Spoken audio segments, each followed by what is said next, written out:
Hello, Raymond.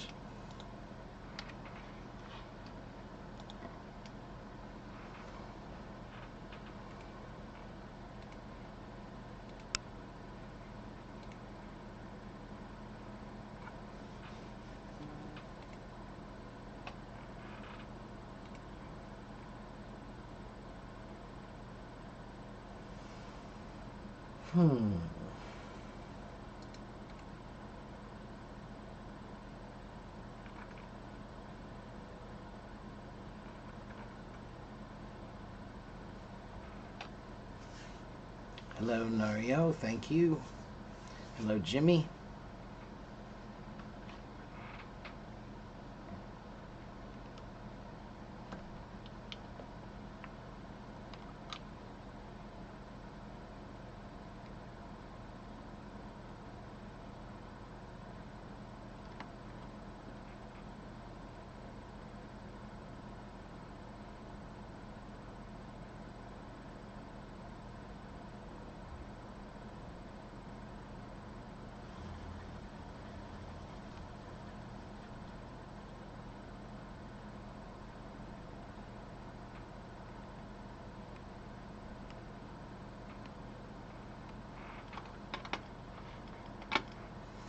All right, I'm here, everybody.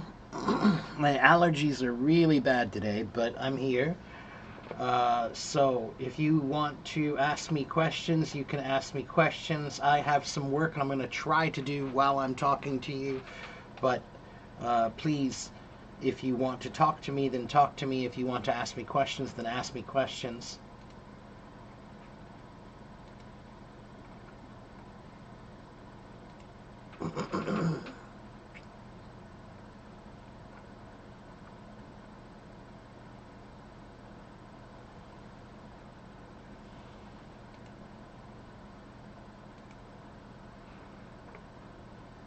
What am I allergic to? Pollen and mold. Not all pollen and mold, but a lot of pollen and a lot of mold.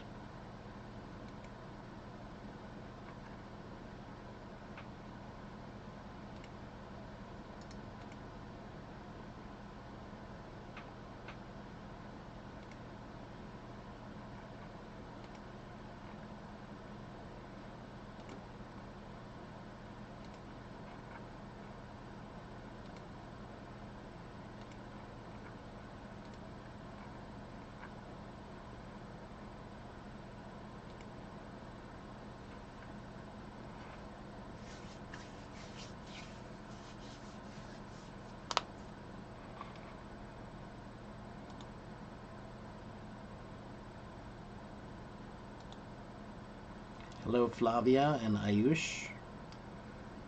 How do you work on your accent?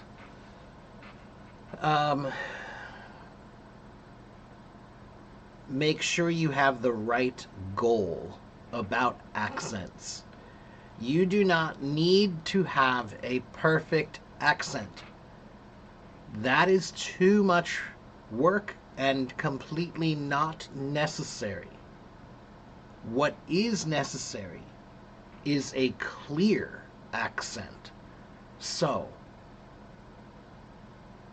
it's a very different thing to practice clarity instead of perfection. Focus on clarity because clarity is the only thing that really matters. Okay, Ayush? Ooh, I should have taken that away. Whoops. Didn't mean to have that up in the screen. Let's move that over here. There we go.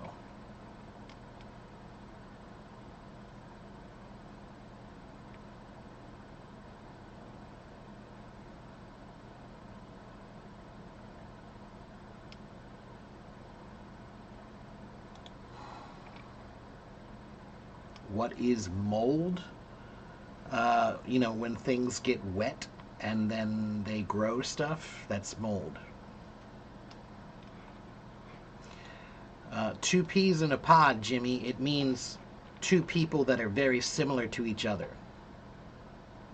If I say those students, those two students are two peas in a pod, it means those two students are like best friends and they like everything.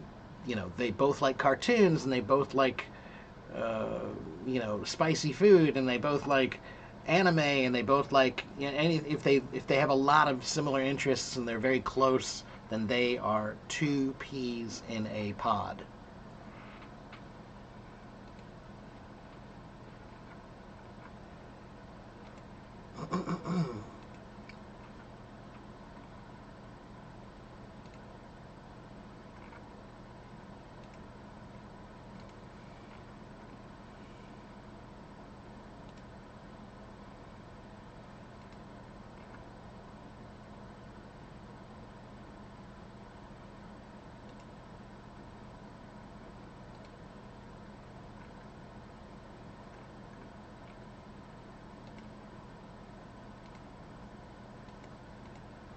Hello, Asma.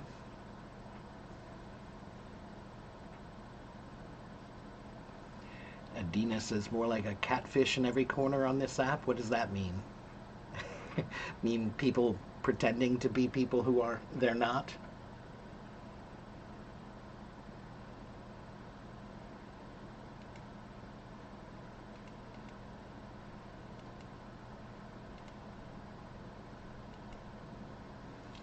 Yeah, that's kind of always been true.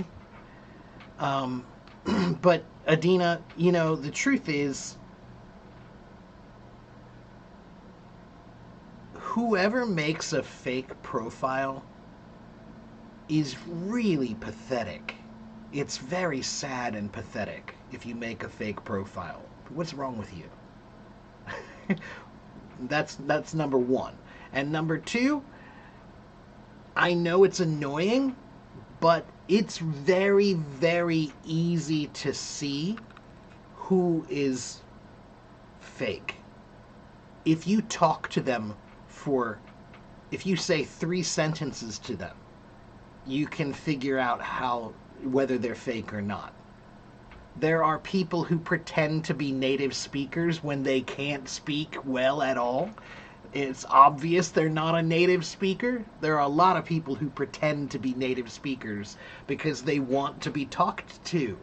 So they select English is my native language and I'm a master of English.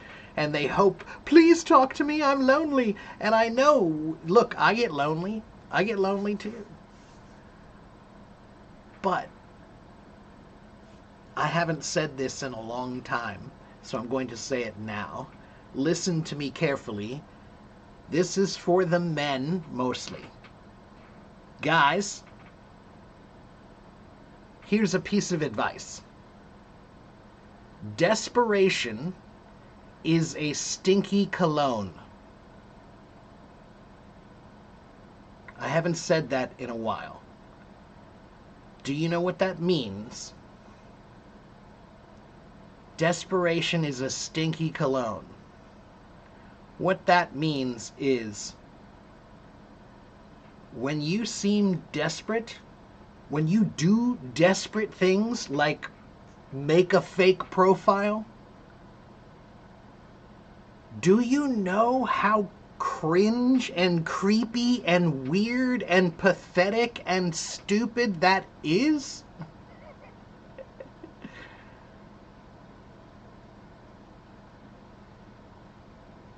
Do you understand that nobody is going to actually believe you? It's never going to work.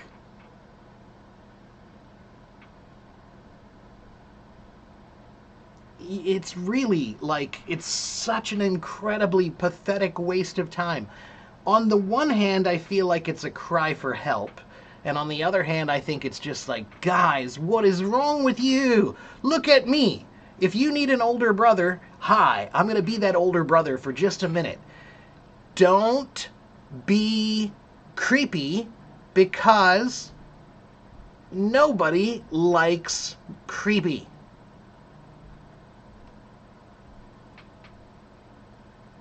And faking a profile, creepy. Stupid, creepy, weird, immature. Grow up.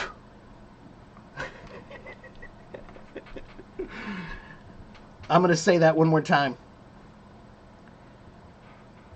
Grow up. Get a life. If you want to talk to a girl, I get it. I understand. There are many ways to do it. But faking a profile, it's not the way. Mostly there's scammers who want money. But see, I never understand how this works. How do you get scammed out of your money? How do they scam you out of your money? Unless you give it to them, or unless you give a lot of personal information to them, how are they getting your money? So if you are giving people money on the internet, guess what? That same message I said to the guys earlier about desperation is a stinky perfume, girls, if you're giving money to anyone on the internet, desperation is a stinky perfume. Girls, that's desperate too. You're giving money to somebody you've never seen or you don't really know. That stinks. It's desperate. Yeah, it's stupid and desperate. So guys, pretending to be somebody you're not is pathetic and desperate. And just, if you have a fake profile right now, go delete it and grow the hell up. Okay? If you have a fake profile, go delete it and grow up and take this as a lesson. Okay? Be a man. Be a man. There are no real men who have fake profiles. I assure you. Okay? But women, if you're giving money to anybody, that's just as stupid and desperate. You know?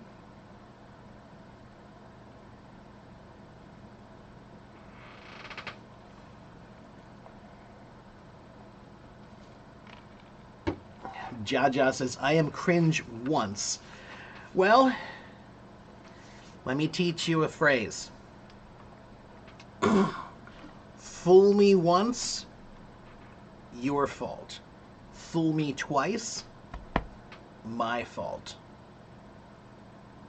So what that means is it's okay to be fooled once. Everybody gets fooled sometimes. Everybody makes a mistake sometimes. But if you do it again, now you're creating a behavior. Okay?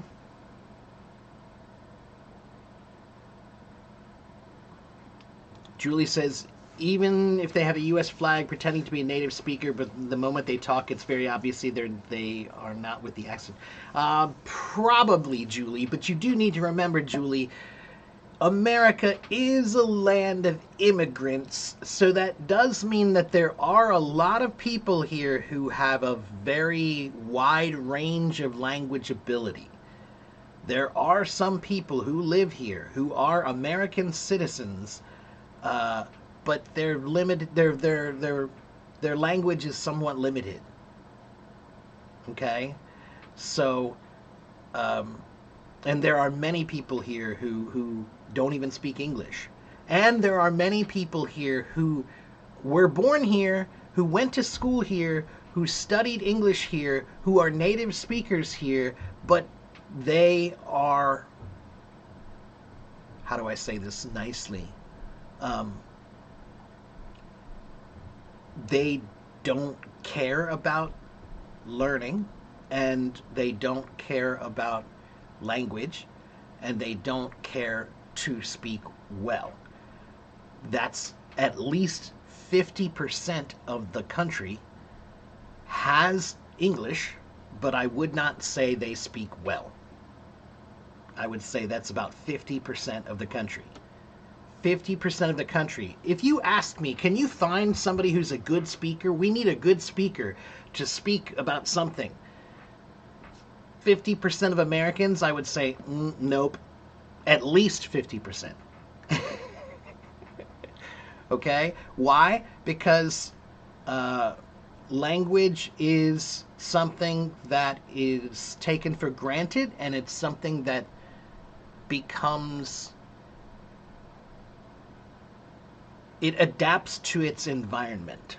Language adapts to its environment. So language only stays academic if you are in an academic place. But as soon as you're out of an academic place, like school, then language takes on whatever environment it's in. So that means that when you're working as a mechanic in a body shop, the level of language you need there is not quite the same as the level of language you need if you're a professor in a college. Okay? Or if you're working at the convenience store, or if you're, maybe you're an accountant or you're an engineer. Even those jobs, you still only use the level of language that's required for your environment. Very few people speak above the level of language of their environment. Okay?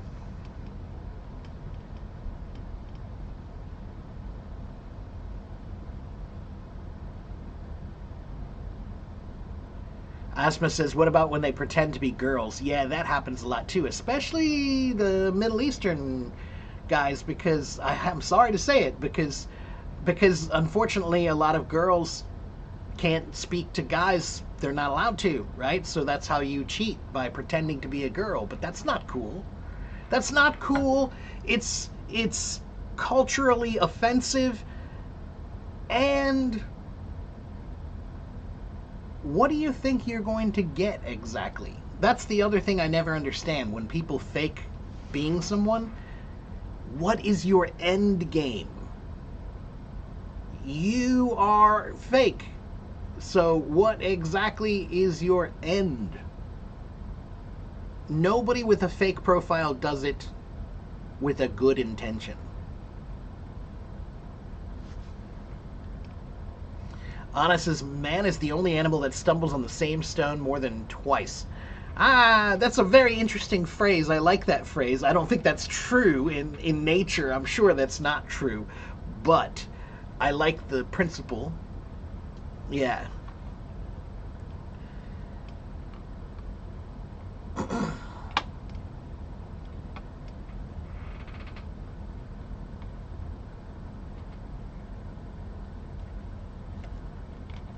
%50 is too high. Ayush, are you from India? Wouldn't you say that probably if you had to choose somebody to be a representative for India, okay, if you're from India, let's say you have to choose somebody to be a representative for India, and they have to speak well in front of everyone, you think that more than 50% of the people in your country would qualify to be good speakers? I don't think so. I think that's true for almost every country. If you want somebody to be a great speaker, you can't just choose anybody. You have to find somebody who's good.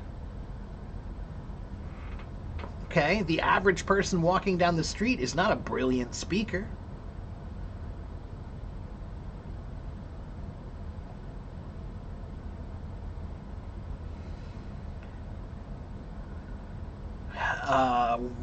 Ozma says, whenever a girl randomly texts me, I know she's not a girl.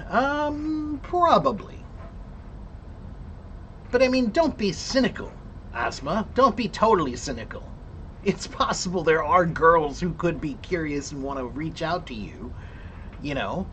But, again, the truth is, it's not hard to figure out who's not real. If you ask a couple of questions, just a few questions, it will be obvious who's faking. You know? So Ayush says, yes, I am from India. So that's what I'm saying. Like, look, I'm sorry, but I'm pretty sure that 50% of Indians also would not qualify to be great speakers in India. And I don't mean in English, I mean in Hindi or whatever language. So it doesn't matter what country you're from. 50% of the people, at least 50%, they're not great speakers. They can speak. That doesn't make them good. A good speaker is someone who, when they speak, you want to listen. When they speak, their words hit you. And you feel like you want to hear more. That's not most people. When you hear most people, you want to hear less, not more.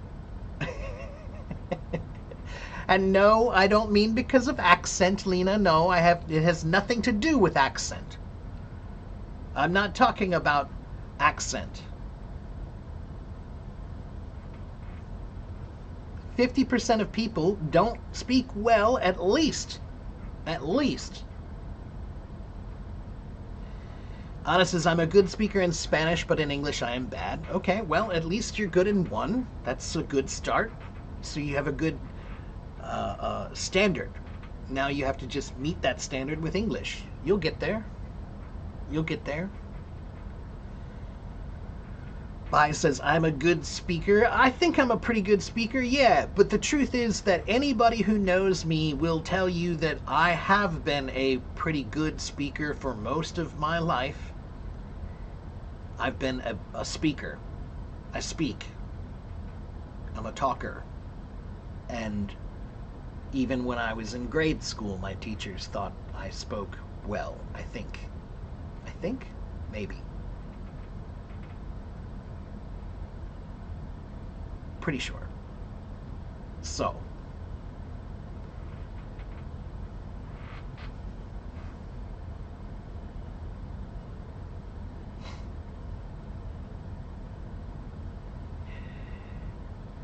Desperation, not desperate. You were wrong about what?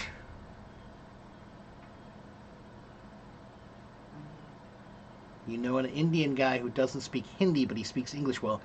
Well, Athena, I'm sure you must know, Athena, there are many other languages in India, not just Hindi, right? So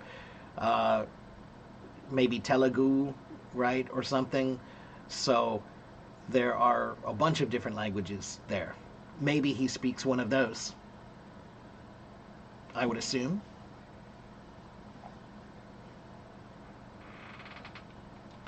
Anna says, you don't have a closed accent to be an American. What do you mean by that, Anna? A closed accent.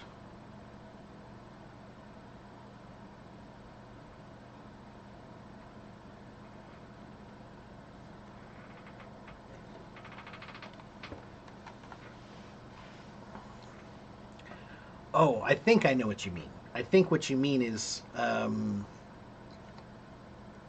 be an American, it's not about your accent, it's about your passion. Is that what you're saying?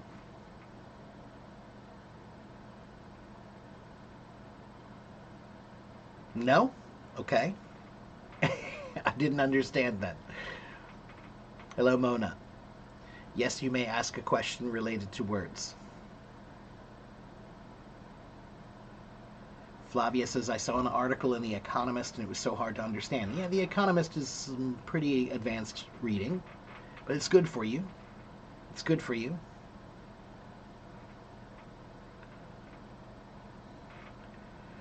London, clearly, Anna is in my class here watching me. That's what she's doing.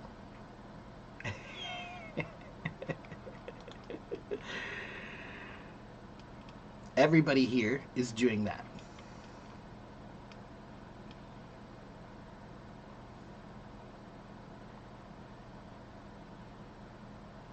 Right, that's what I was trying to say, Anna. Good speaker is about being a good speaker is about being passionate, having passion. That's what I said. It's not about your accent, it's about passion. Okay? Yeah.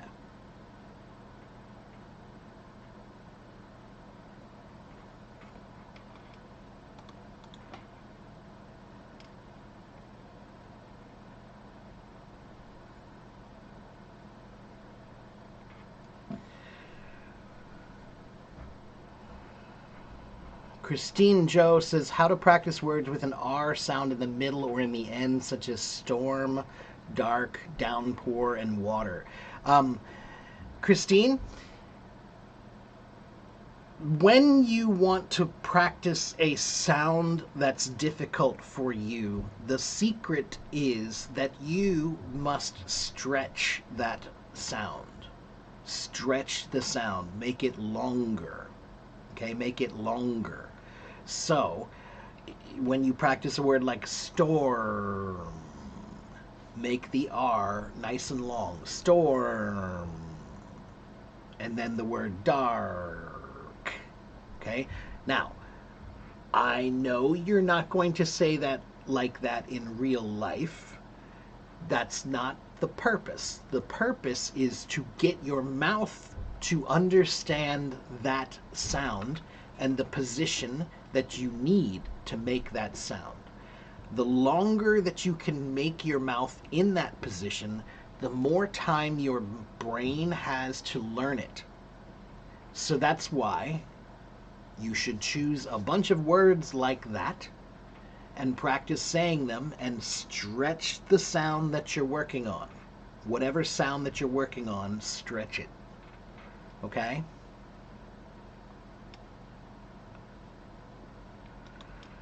You wanted to say that sometimes you can't understand American people, but my accent is clear. Yeah, Anna, I hear that a lot.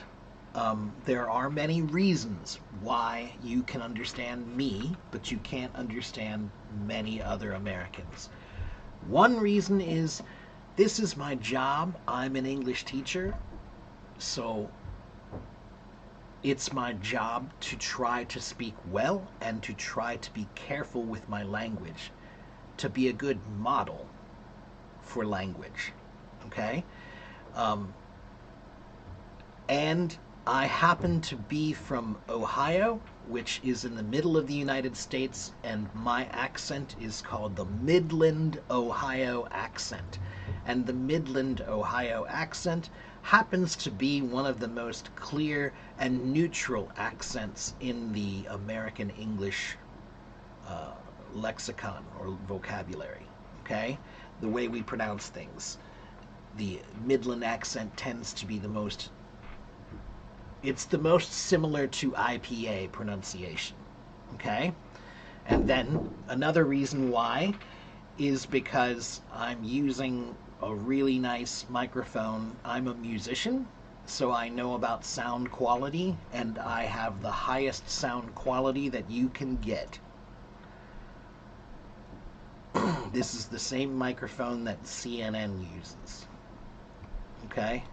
Same kind. So that's why. Athena says, I watched the video that gave a speech in TMC. You thought it was so bad, although I have thought I did well when I was on stage. Okay. You gave a speech in TMC. What is TMC?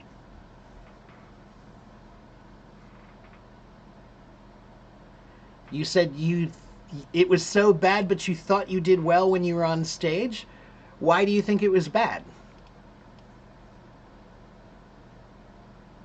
Why do you think it was bad?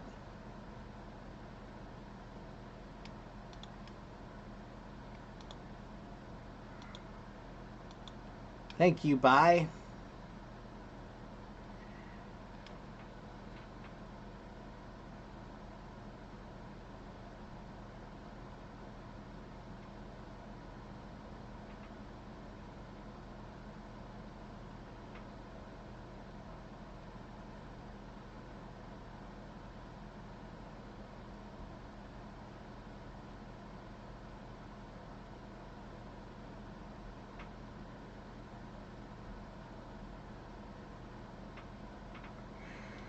Let's see. Does what does job lot mean? Does it have anything to do with job? Job lot is not a very common thing. Um, it has it usually means some collection of things that are sold together, right? Like, so maybe you can't, like you have a bunch of things that you want to sell, but nobody wants to buy them by themselves individually. So you put them together into a group to sell as a group. That's a job lot. Okay, a job lot is like a package deal. Okay, um, but that's the definition that I think it probably is, but it depends on the context of where you saw it. It could have some other meaning depending on how it was used. Adina says Ohio Buckeye. Yes, the Buckeye State. That's correct. Do I have a band? Yes, I do. Would I pronounce the word existentialism? Yes. Sorry, I'll try that again. Existentialism. Existentialism. Existentialism. You like that genre of books? Well, then you should read Rene Descartes. Rene Descartes is the the father of existentialism, of modern existentialism. What is IPA accent? IPA is not an accent. IPA is International Phonetics, the system, right? And the International Phonetics system, the way they tell you to pronounce things is very similar to the way I pronounce things. Okay? What's Joe Rogan? I think you mean what does Joe Rogan use for a microphone? I think he uses a Shure microphone. I think it's an SM7B maybe, or something similar to that. It's it's the same kind of microphone that I use, just a different brand. So those two microphones are the two most popular broadcast microphones anywhere. So you either see somebody with an SM7 or an RE20. What's the difference between stamina and endurance? So I've answered this before. Uh,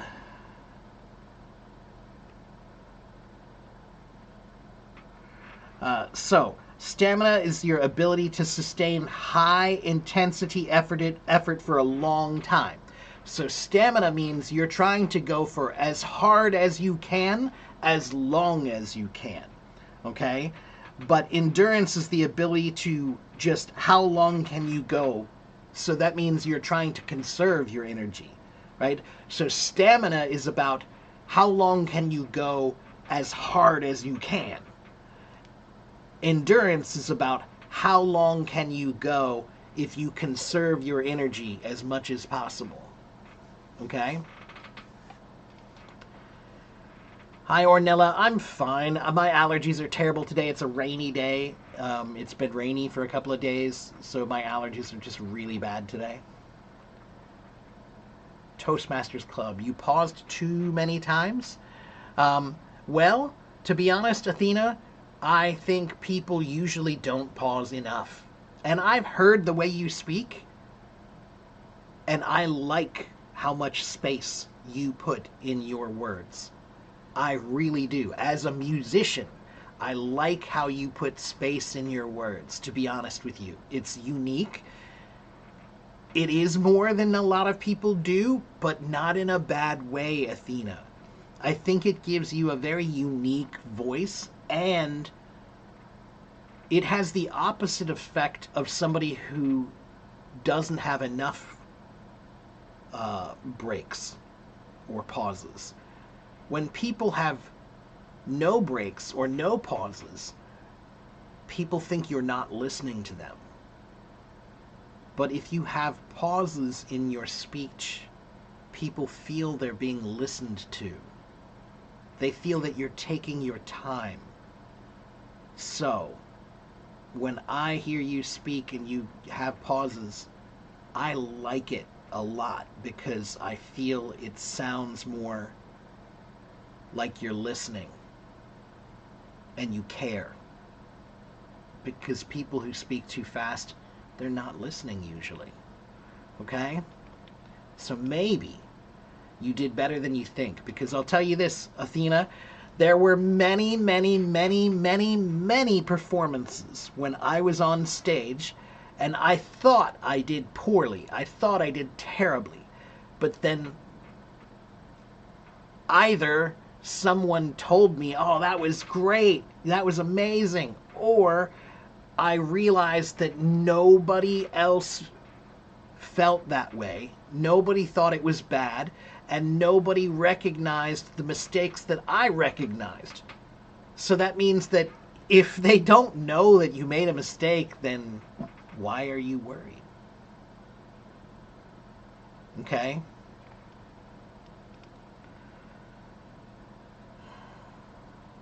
You listened to teachers from Iowa and North Carolina and Texas. Iowa, some people in Iowa will sound pretty similar to me.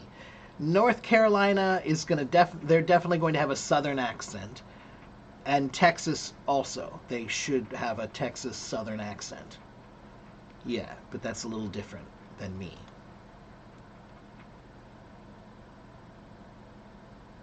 Sugar Camp, that's correct. Yeah, that's one of my bands, yeah. But if you follow my YouTube, if you go to my YouTube channel and you scroll down a lot, most of the videos are YouTube videos of me teaching like this.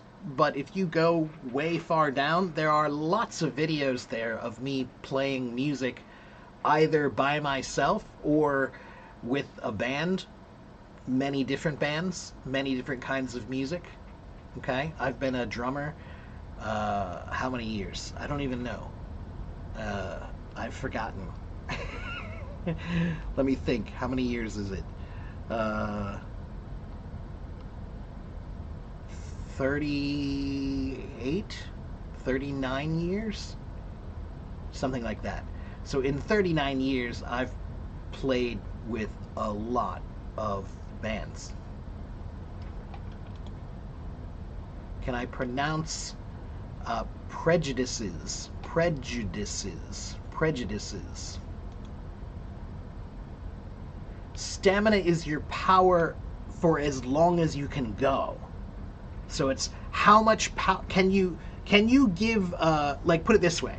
If you're driving your car, stamina is when you put your foot all the way down on the gas and you see how far can this car go with my foot as far down on the pedal as possible. That's stamina. Will the car blow up at some point? Will the car stop? Will it give up? Will it brake at some point? That's stamina. So stamina means going as much as you can for as long as you can. As hard as you can for as long as you can. Endurance is going for as long as you can, which means you conserve your energy. Okay? Some rude people get angry when you take a pause and they say talk fast. Okay, so they're rude people. You shouldn't pay attention to rude people. When you allow rude people to be rude, you just give approval to their rudeness. So when someone is rude, and if they say you should speak faster, you should reply, and you should say this. If someone says you should speak faster, you speak too slow, you should look at them and you should say, thank you very much for your suggestion. I will take that into consideration. And say it slowly as you look at them in the face. Okay?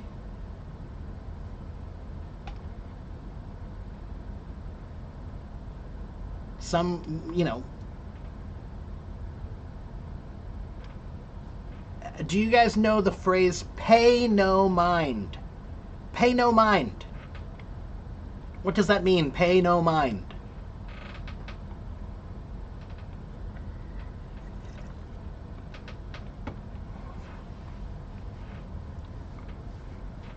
Pay no mind to rude people. Pay no attention to. That's right. Okay?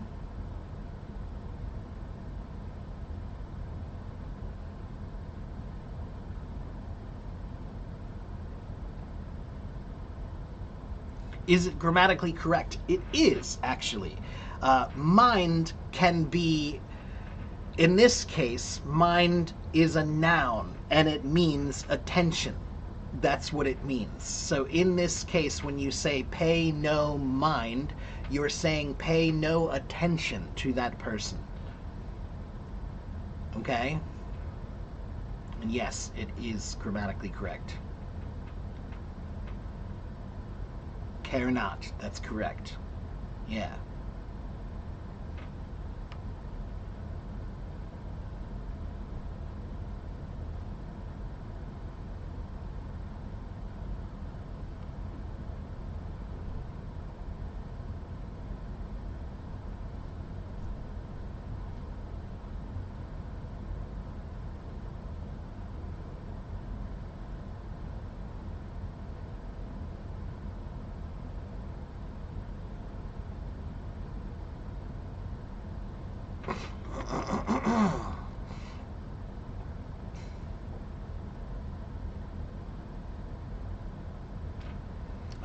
Nina, almost. Pay attention would be you should pay your mind. That would be pay attention. But we don't use it that way. Pay no attention, pay no mind. Those are the same. Pay no attention, pay no mind. Okay? Ah, she means it's the opposite. Yes, that's correct. Yeah. Is that what the hashtag means, is opposite? How did I not know that? We don't use that.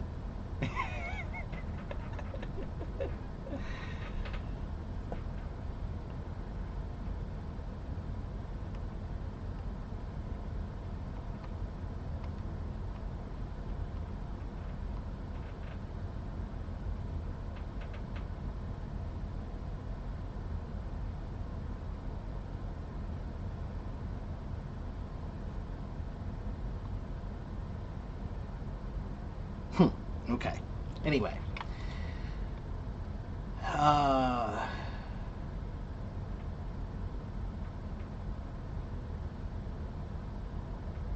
Hello, Mr. Worldwide. Do I love AC/DC? I love a lot of AC/DC, yeah.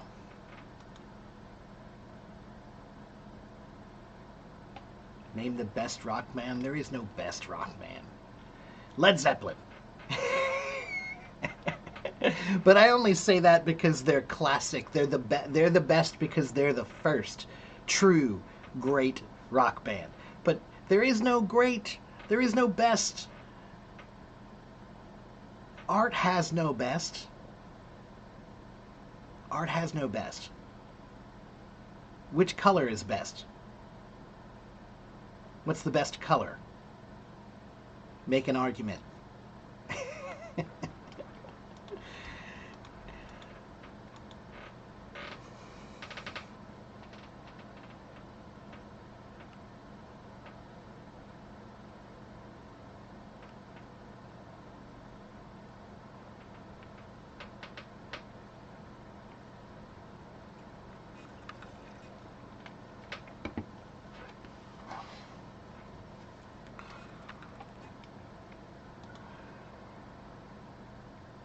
Ah, okay, you didn't find the correct symbol. Yeah, that's right. It is the opposite. That's right. Jazzy says, does suppose sometimes mean believe? Yes. Yeah, to suppose is to have a supposition. And the word suppose, let's look at that word.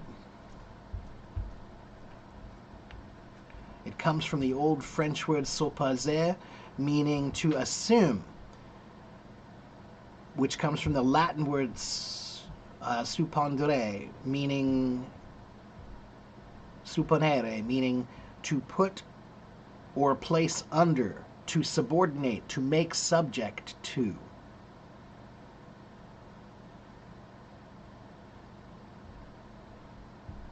So, what this means, to suppose, means to hold as a belief, to assume as the basis of your argument. So if you say, I suppose you're going to the store later. I suppose we're going to read this book.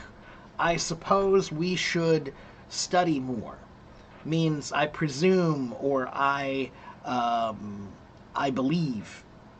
Okay?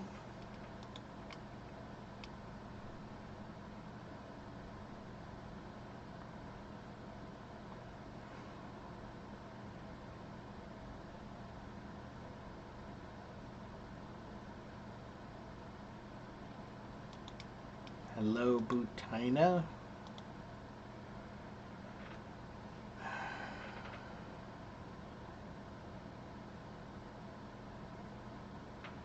If someone says that you should change your personality, character, and your way of talking, should you change or not?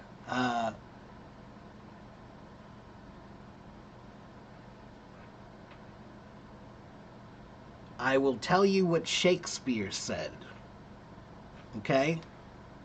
Should you change when someone says you should change? My first answer would be, this above all, to thine own self be true. This above all, to thine own self be true. That was Shakespeare's way of saying, forget about them. Be yourself. Okay? This above all, to thine own self be true. It's Old English, so it sounds weird. I know. But to thine own self be true. Okay? Be true to yourself. But, however, I will also say that it depends on who told you to change. If my father told me to change, then I probably would change. Or I would definitely consider, I respect his opinion too much, that if he believes that I should change, then I will consider his words because of my respect for him. So, when someone tells you you should change your behavior the way you are, most of the time, you should pay no mind. You should not give them any attention. Be yourself. But you should also be humble, and you should remember that there are some people in your life who might be trying to help you. They might be trying to give you good advice. Okay? So, when someone tells you that you should change, should you change? Most of the time, no. Some of the time, maybe. Okay?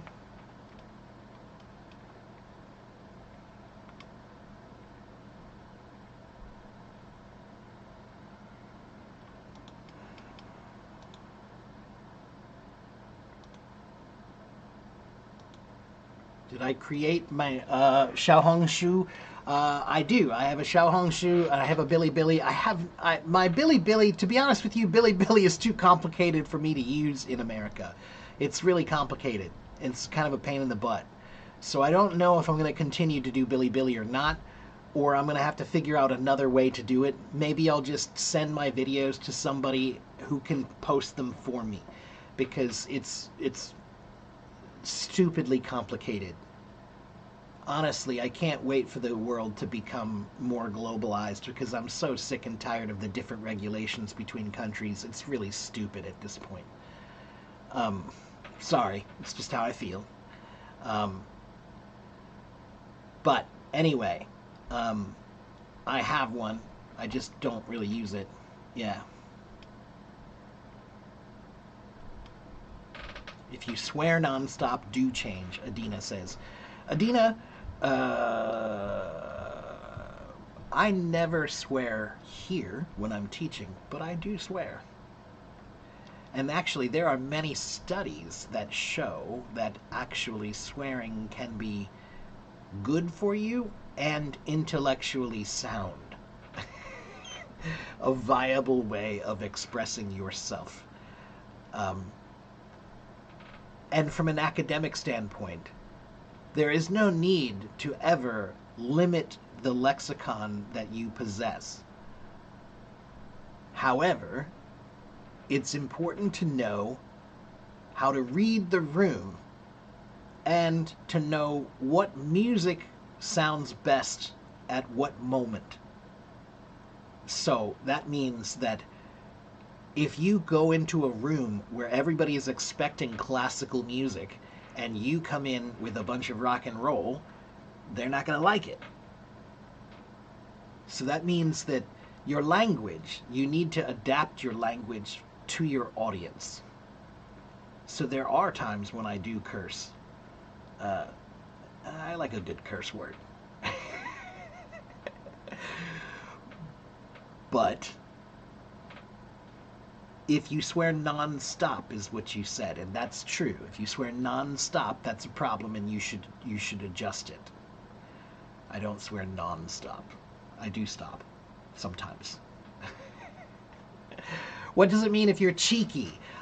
Yeah, like I'll tell you what cheeky means. It's very simple. When you see somebody and you go like, "Oh, you guy, you're cheeky. Ah, that was cheeky. Ah, he's cheeky." That's what cheeky means. So, yeah, it's usually like playful, sarcastic, comedic, funny, a joker. They're cheeky. Stavros wants to know, did I watch Chelsea yesterday?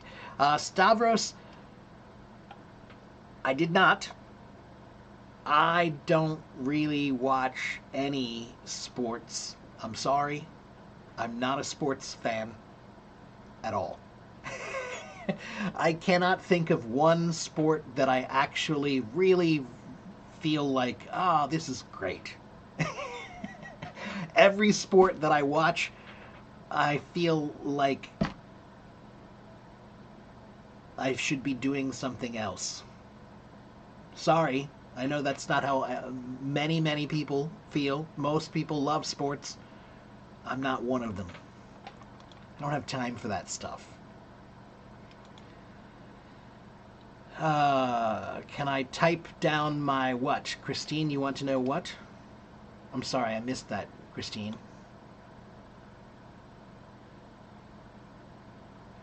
Karim says, I find it difficult to know the difference between the short I and short E, sit and set.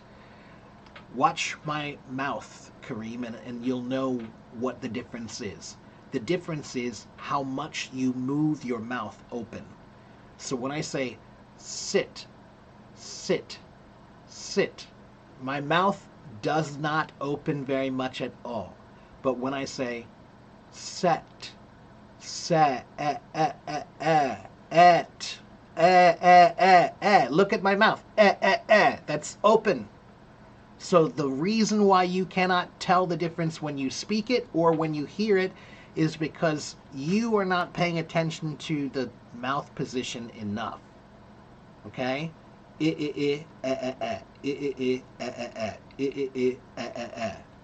Okay?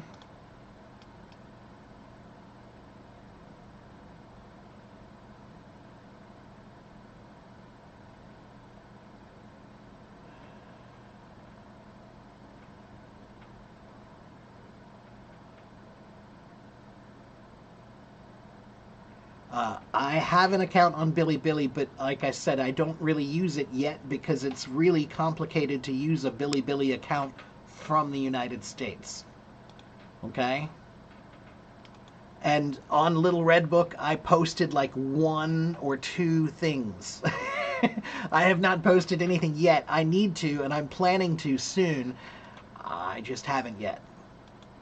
Okay, but it's high on my agenda to try to kind of push into the Chinese market more. So I will be soon. Yes, to thine own self be true. That's one of my favorite quotes. It's there are two quotes that I live by that are uh, my guidance in all of life. And one is the golden rule, to thine own self be true. I'm sorry, do the golden rule, do unto others as you would have them do unto you. Man, I need to eat food. My brain is not working right. The golden rule, do unto others as you would have them do unto you. That's my first favorite quote. And then my second favorite quote is, this above all, to thine own self be true. If you follow those two things in life, you'll probably be okay. If you follow those two things in life. What is thine? Thine is your. Okay, so it's an old word we don't use anymore, but it just means your. To your own self be true. And Hero says, sit, set, sat. That's correct. And look, watch my mouth. Sit, sit, set, set, sat, sat, He sat down. Sat, set, sit, sat, set, sit,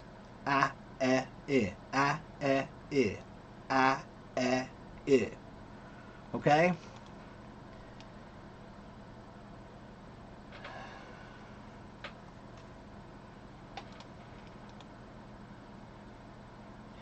Thee is another old word, means you.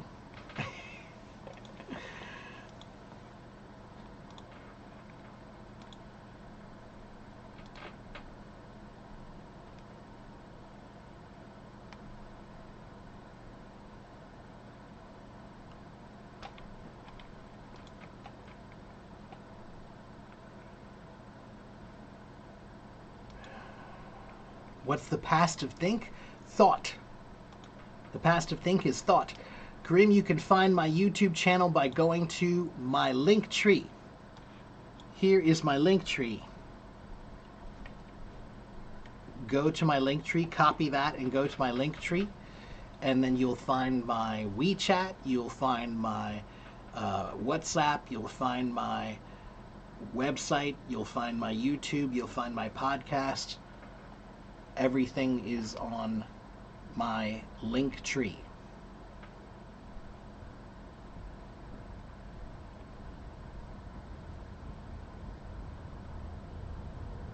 That's right. Thine means your or yours in Old English. That's right. What does courtesy mean? Courtesy means politeness. To show politeness to someone is to show courtesy to them.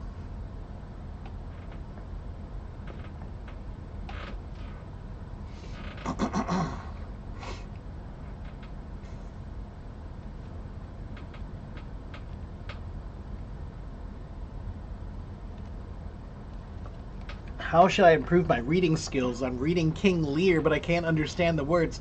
Don't read King Lear. AS Hack, King Lear is great, but not for learning English. King Lear is for literature, not for language. There is a big difference between literature and language. Literature is language used to make stories that teach something. That's what literature is. Literature is the use of language to tell a story, okay, to teach something, all right?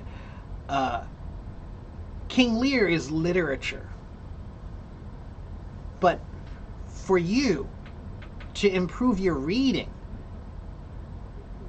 then you should focus on things that use modern language, not Old English. Okay? I love Shakespeare. As you can tell, I've quoted Shakespeare.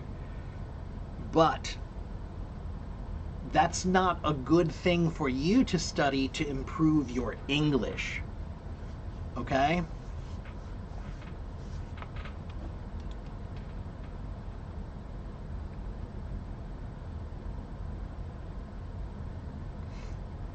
Yes, you were barking up the wrong tree.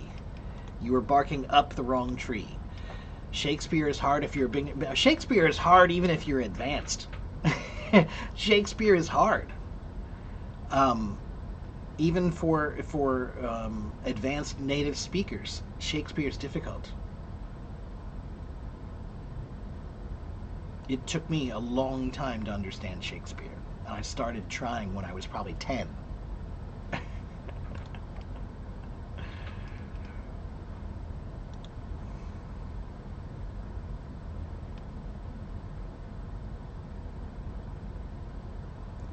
Ooh, there's somebody in the audience whose name is Vinyl. I think that's a cool name.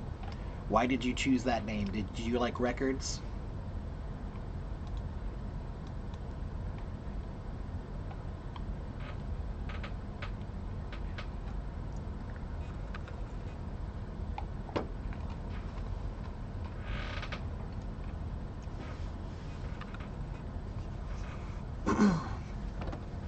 Gayla says barking up the wrong tree sounds funny. It's barking up the wrong tree. I'm barking up the wrong tree. There's no on. Mayo on. Okay? Gayla, let me tell you where it comes from. It comes from hunting. Okay? Hunting. A long time ago, when we went hunting, well, still, sometimes when we go hunting, we use dogs. Right? So, maybe you're hunting and there's a squirrel or a raccoon or some animal, and you're chasing the animal. And the animal, it runs up a tree. Like the squirrel will run up the tree. So the dog will start barking up this tree. Ruff, ruff, ruff, ruff. I see you. But then the squirrel is very smart, and he will jump from this tree to that tree, and now he's in another tree. But the dog is still barking up this tree. So that's why you're yelling at the wrong person. You're barking up the wrong tree. That's what that means. Okay?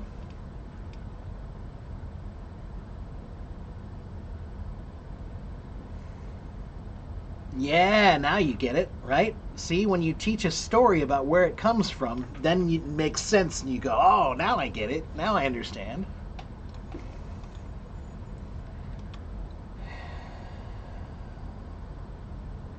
It's rainy season in India. Well, we're having our own rainy season. I think America is getting its own rainy season now. We didn't used to have monsoons, but we are getting them now because what is a monsoon? Monsoons are basically floods that happen regularly and often. That's basically what a monsoon is. So we never had them before, but now we are having regular, huge floods with a lot of rain. Texas right now had a ton of rain and flooding, and people died. A lot of people died. Anyway, let's see. You don't know? You just chose it? Okay, well, it's a cool word nonetheless. It's a cool word. If you didn't know, that's the material. Vinyl is a kind of material, and it's the material that they use to make old records. You know, the ones that play like by a circle, you turn, you know, they spin in a circle, that's a record. And they're made of vinyl. Let's see.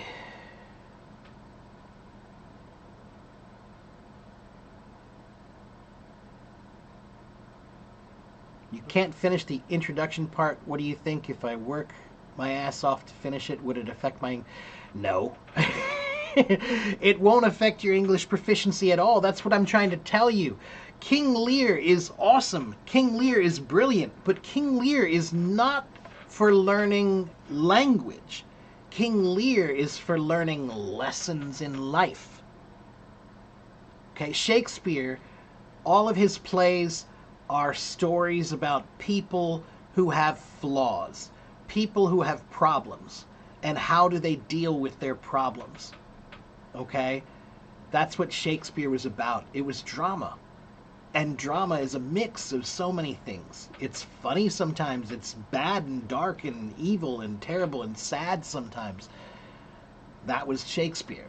So Shakespeare's brilliant, but it's not going to help you with your language. No, not at all. Okay?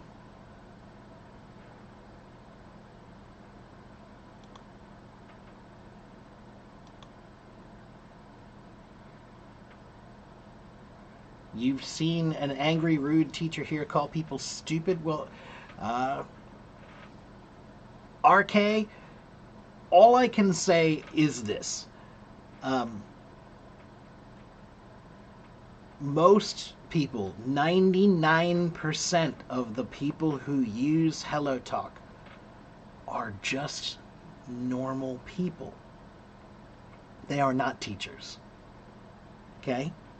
So, when I call myself a teacher, that is actually my job. Okay, I am a musician, but I'm also a teacher. Okay, that is my job. But there are many people here who say they are teachers, but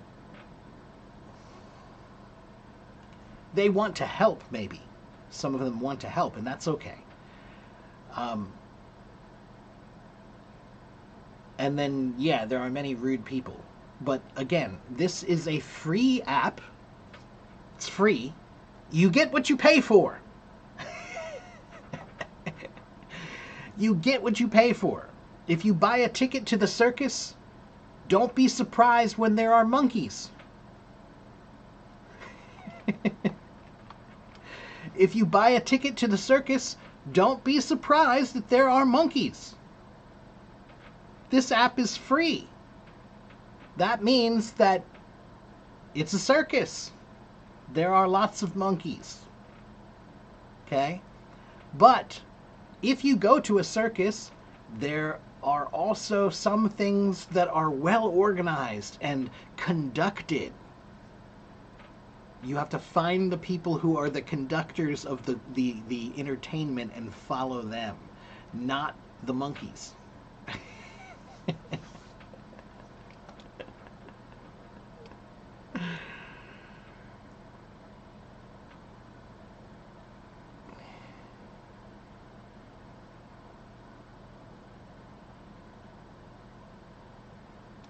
You're having a hot wave, we're having a rainy summer. Yeah, here too. Yeah, this week is supposed to be all rainy here.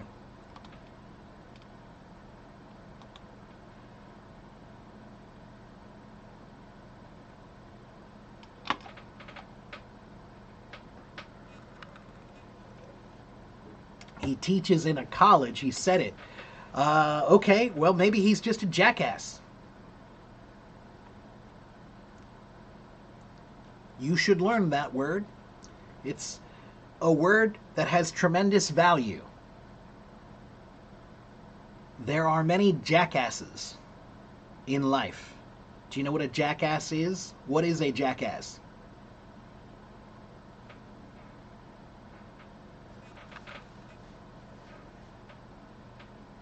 Alia says monkeys are very smart animals.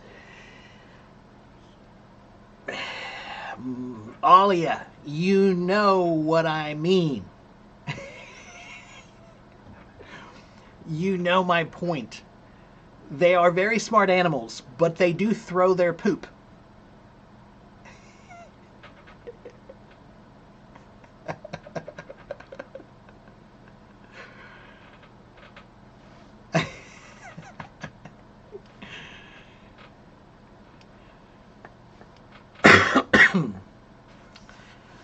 RK says it's an insult. A jackass is an insult. It is an insult, but it's honestly it's an acceptable insult. A jackass is a word that means donkey. A donkey. Okay, a mule, a donkey is a jackass. That's the other word for it. And jackasses, they're here now. Guess what? Alia, now you're going to say, but mules are really smart. They are. You're right. Mules are actually pretty smart. They are very stubborn, though. So when we call somebody a jackass, they're stubbornly dumb, or they're stubbornly acting in a way that isn't helping. Okay, if they're acting in a way that isn't helping and they don't change, that's a jackass. Okay, that's a jackass. Don't be a jackass. And there are lots of jackasses in life. Okay, and plenty of them on Hello Talk. Yeah, lots of places in the world they say donkey and it means stupid. Right. Yeah, don't be an ass. We also say don't be an ass. Ass also is a word that means donkey. It does mean donkey. It's a bad word, kind of, but it also means donkey. Okay, it's a stubborn person. Okay?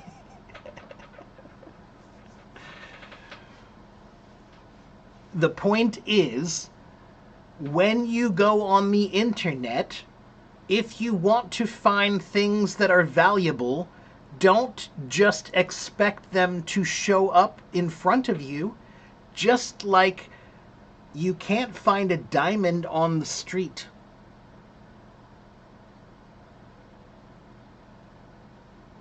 You're not going to find a diamond just walking around on the ground.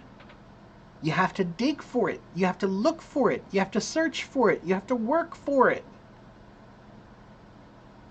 So when you go on the internet, look for the diamonds, not for the dummies.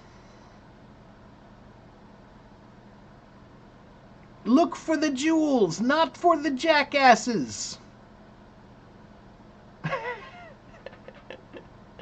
Okay?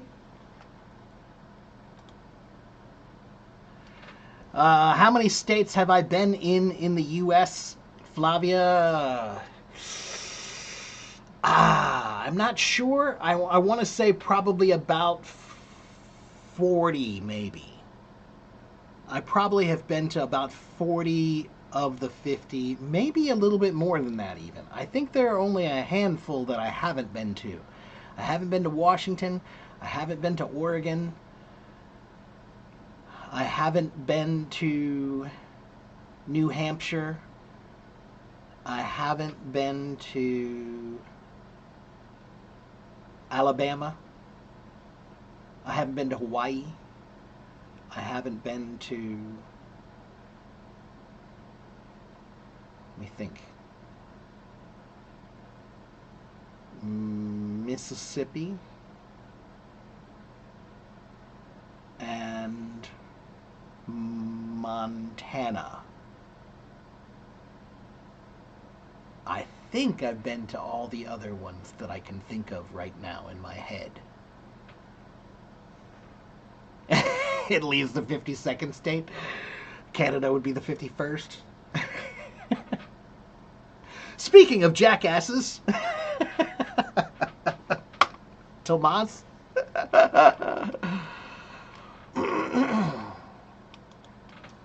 King Jackass.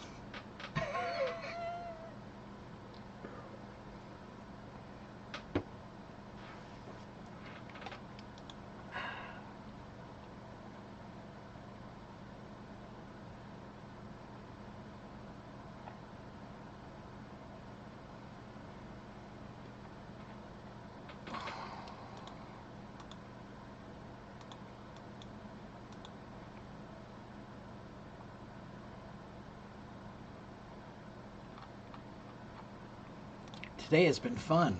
I have not had to teach very much today. You guys are just playing around. That's fun. I'm glad. It's nice to just chat sometimes.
Dom. Hello, Dom. Guten Tag.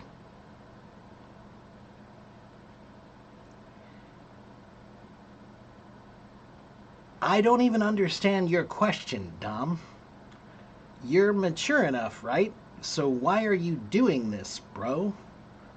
Are you talking to me? I'm not sure I understand. Is there... I'm confused. Are you asking me if I'm mature? I'm very confused.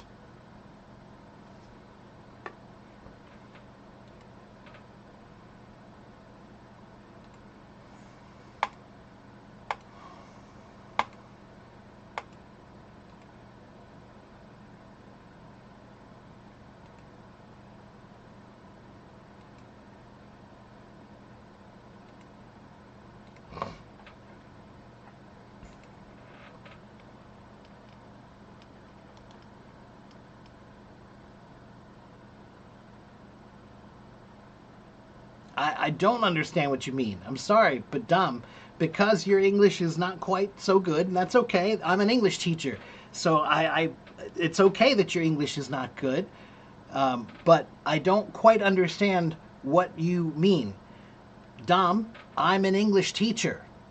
My job is to teach English. I teach English online. Okay? I have 82,000 followers on HelloTalk. They follow me to learn English. Okay? So why am I doing this? Because it's my job. I have my own website. I teach on my website. I'm on YouTube. I'm on HelloTalk. I have my own podcast. I'm writing my own book. I have my own video series I'm working on. Okay? I would love to talk to you, Tomas, anytime, my friend, of course.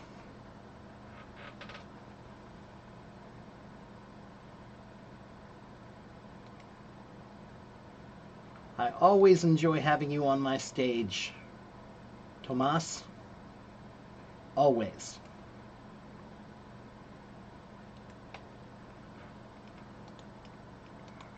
Okay, so Dom, let me ask you I want to ask you just one very basic question, Dom.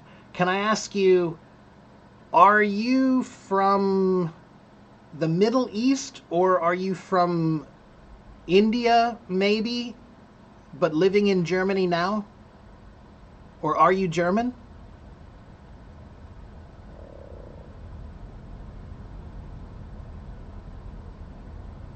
I'm just curious. Because I want to give you a tip. You're from India. Ah, okay. I had a feeling you were from India. Do you know why I know you're from India, Dom? Do you know why I know you're from India? Oh, wait, you're not Indian. Okay, so where are you from?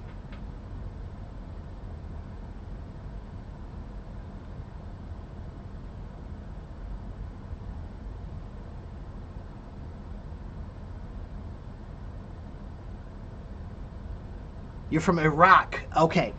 Like I said India or the Middle East, right? I said India or the Middle East.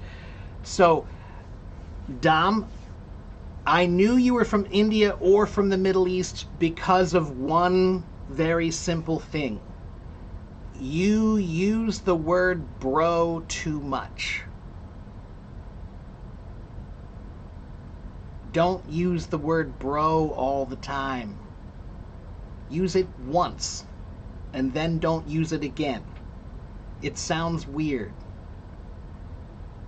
It sounds weird. It does not sound mature. It sounds immature. Okay? Hey, bro, what are you doing, bro? How about this, bro? People don't speak like that. Okay?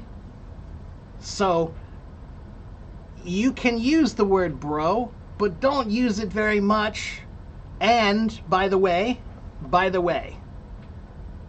there is another thing you should know.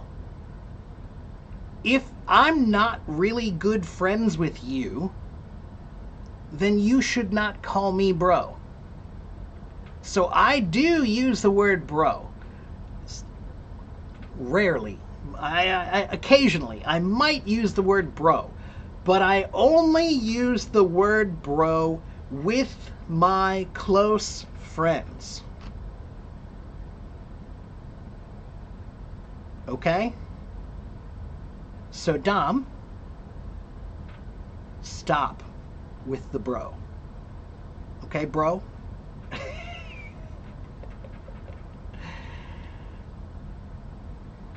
And Pallavi says, excuse me, not all people in India use bro. I know that. There are billions of people in India. I know they don't all use it. But, Pallavi, I do also know that in India, the word brother is very, very commonly used in daily conversation in native Hindi and other languages there. They use the word brother all the time. It's very common.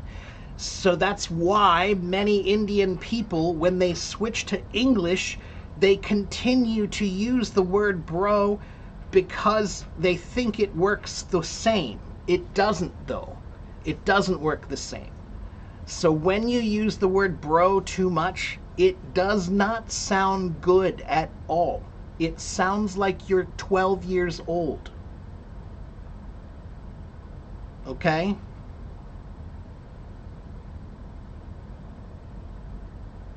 And unless you want to sound like you're 12 years old, you shouldn't do that. Okay? If you want people to take you seriously, then be serious. Bro's not serious. Okay? Bro is not serious. What about dude? I love the word dude. I use the word dude, but only with my friends and only in the right context. Okay?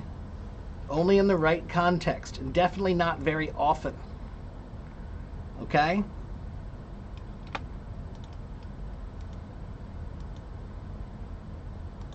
Esther says you can't say how the people can speak. And again, Pallavi, I know this. Guys, please look at me. I have been on Hello Talk for almost 12 years. I have 82,000 followers. Over 1 million people have watched me online. And I have talked to people in every single country in the world. So, and I do study other cultures. So when I say that that's how they speak, I can say that that's how they speak because I've been on here for 12 years and I've talked to a lot of people. Okay? I speak from experience.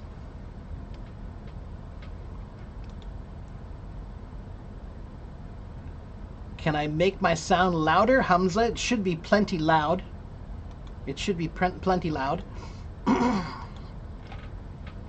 Esther says, Mark, bro, you're a great prof. Thank you.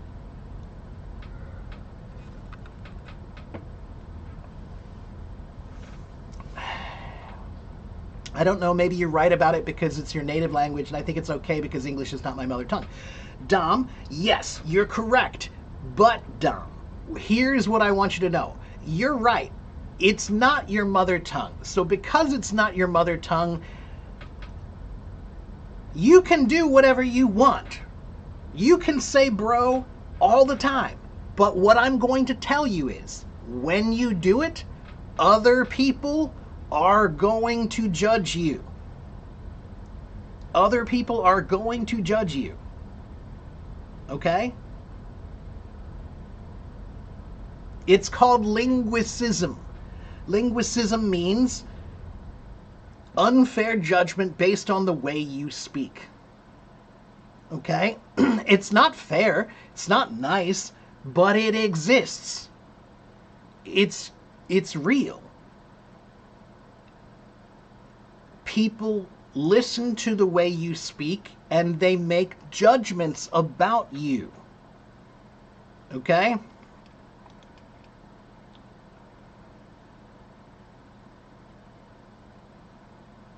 If you talk to someone in public and you don't know them or in work, what would you call them?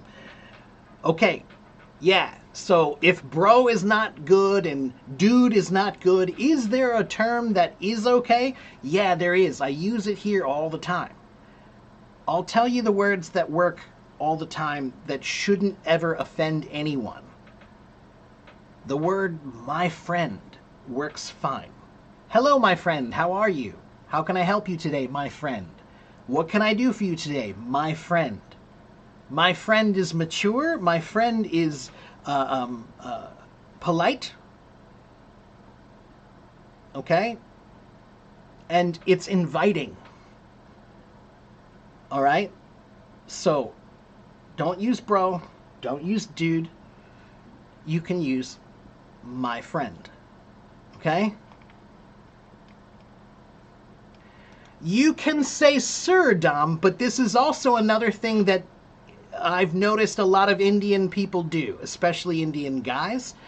Well, not just Indian guys, girls too. In India, they also use the word sir a lot. And again, I know it comes from the history and it comes from the culture. There's a lot of respect there. I understand. But if you use the word sir too much, it makes you sound like a slave. Hello, sir. It's nice to meet you, sir. Thank you very much, sir. Is there anything I can do for you today, sir? Yes, sir. No, sir. Please, sir. Can I help you, sir? Is that correct, sir? It's too many sirs. So the rule for the word sir is use it when you introduce yourself and use it when you leave. Right? So hello, sir. It's nice to meet you. My name is Mark. I said sir one time. I showed respect. That's all. You don't need more. Okay? Then when I leave, I'll say, it was a pleasure to meet you, sir. I hope you have a good day. So you say it at the beginning and you say it at the end. But you don't need to say it every sentence. But many Indians I've spoken to, I won't say many, I'll say some.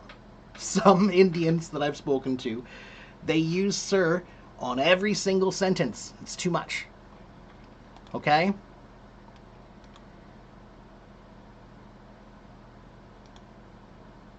Hossein says the words bro and brother are used pragmatically and culturally in various ways depending on the context. Yeah, I know. Again, I'm aware. And I do use the word brother. I think brother is better than bro. Bro just sounds like a little kid. I want you to imagine when I speak, I try to speak like someone that would be respected. Let's put it this way. Okay, wait. Let me make it clear for you. If I say to be or not to be, that is the question. Or if I say, Romeo, Romeo, wherefore art thou, Romeo? Or if I say, do unto others as you would have them do unto you. Or if I say, ask not what your country can do for you, but what you can do for your country.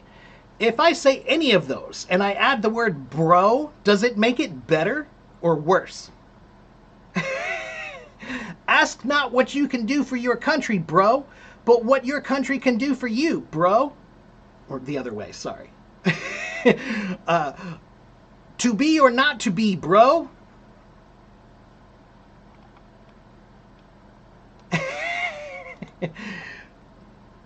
See? Doesn't work. Doesn't work. Right?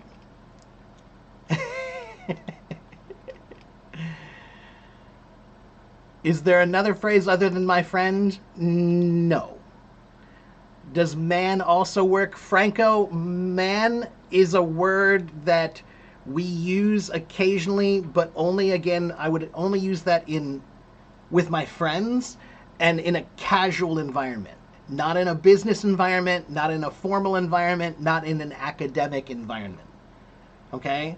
So, hey man, how you doing, man? With my friends, no problem. But if I'm in a classroom, I'm not going to say to my professor, hey man, I have a question. Okay? And if I meet somebody that I just met, I probably am not going to say man yet because I don't know him that well. That's too close. It's too close. Mr. and Mrs. Do people use Mr. and Mrs.? They do, but it's very formal and usually used for adults that you are trying to show respect for, right? So, for example, one of my favorite teachers when I was in the 5th grade, I had a teacher who was my favorite teacher. His name was Mr. Burns. Mr. B, we called him, Mr. B. And I'm friends with him now on Facebook. We're friends. He's a teacher, I'm a teacher. It's very cool.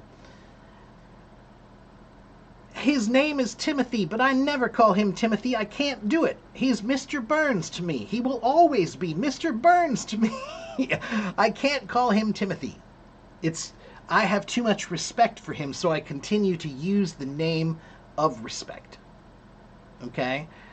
My parents are Mr. and Mrs., right? They use Mr. and Mrs. for introducing people formally. Okay? Hello, Austin. Thank you for watching. Language moves. That's why Esperanto doesn't work. For you and me, it has a meaning. For others, it doesn't. Yeah, language does move. That's why I love language. It's brilliant. It's a living thing. It's constantly developing and changing. That doesn't mean you can't make assertions about it, though. You can. You definitely can. Just because it's a living thing. All living things are constantly growing and changing, but we still make assertions about them based on what we know. Same thing is true with language. And Esperanto does work. There's nothing about it that doesn't work. The problem with Esperanto is one very simple thing: marketing. Esperanto could be very popular. Esperanto had a problem of timing. When it came out, when it was created, they didn't have the ability to market it properly for it to have success. If they came out with Esperanto now, if they decided to promote a new uniform language, now, I think it might have a lot more success because social media allows you to reach a much greater audience. Esperanto just had bad timing. Had bad timing. It's a brilliant idea. It's a brilliant idea. It's a little... I will admit, I think it's the brilliance of Esperanto is its simplicity, but that's also its flaw, because it is not as nuanced as English or other languages. It lacks nuance. And maybe because of the way it's developed, it also lacks development. Like you were saying, like it doesn't grow. It could, though. And the idea is still a good idea. Travel in Beijing. Of course I can help you. What's your question? Where am I from? I'm from Cincinnati, Ohio. Hello, Angela. Travel in Beijing says, I want to write emails to the possibility to a potential customer. Like who's going to travel in Beijing, and I want to let them know I could make their travel more convenient and save money, but I will charge a reasonable price. How to write an attractive subtitle. This is a perfect question for ChatGPT or DeepSeek. So let me do that for you.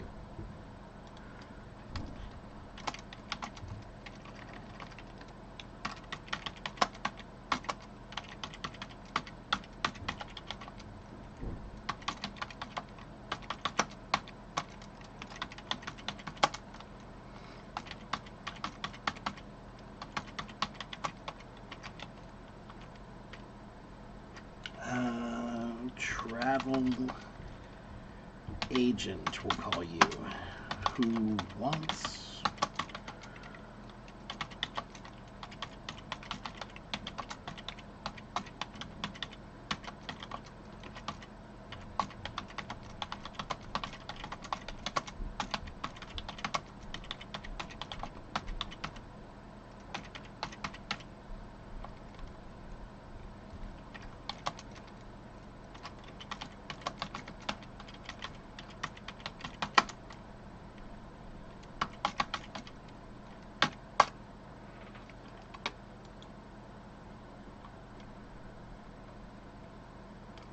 what just happened?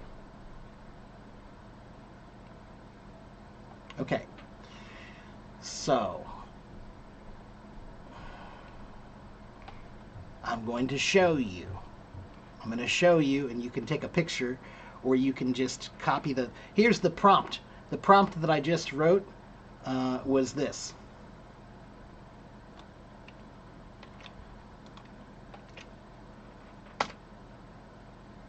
That's what I just told ChatGPT to do. Okay, write an introduction email for a Chinese travel agent who wants to let potential travelers to Beijing know about his various travel services. And now it did this. Here's what I got.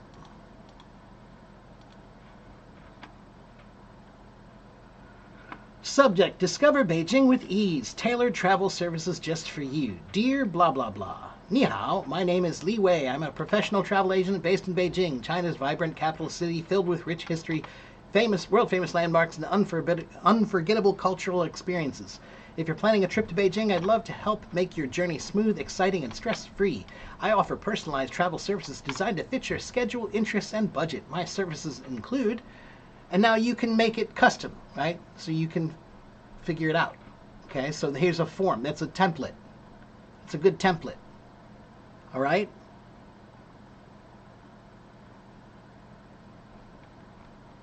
So there you go.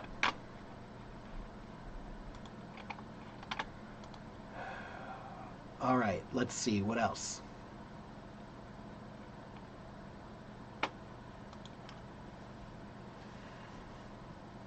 Is it a question about the marketing? I think so. You know, Esther, have you ever heard of, what was it called? Wait a minute, I forgot the word.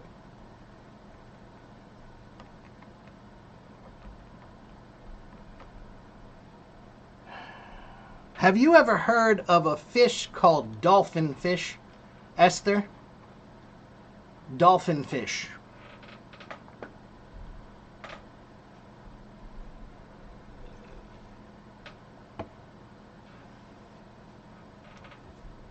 Dolphin fish. It's the name of a fish. And for many, many years, nobody wanted to buy this fish because it had the word dolphin in it. It had the word dolphin in it. That's it. People thought of the word dolphin, they think, I don't want to eat dolphins. Now, the dolphin fish is not a dolphin. It's a fish. They just named it this thing. They just gave it the name dolphin fish. But because they gave it the name dolphin fish, nobody wanted to eat it. But then somebody decided to change the name of the fish, and they changed it to mahi mahi. That's the Hawaiian name for this fish.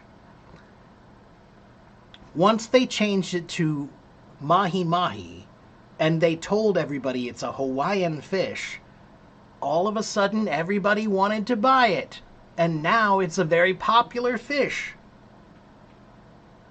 So sometimes marketing is the key. And Esperanto is a good idea, it just had no marketing behind it. It had no support at all. It was a language that got created, and then there was no campaign to promote it. There was no campaign to promote it. So the fact that it did not become a global language is not really... it's not a judgment on the value of the language itself. It's more a judgment on the very shallow push that they gave it. They didn't push it very hard, you know? Okay, let's see. Did I miss any other comments and questions? Please be patient. Last time humankind tried to make only one language, God destroyed everything. Babylon. How to learn English with me. You can learn English with me if you go to my website. You can buy lessons from me on my website. Go to afiecenglish.com. Go to my website. You can buy lessons from me. Okay, and Tomas, are you ready to come up now, I guess?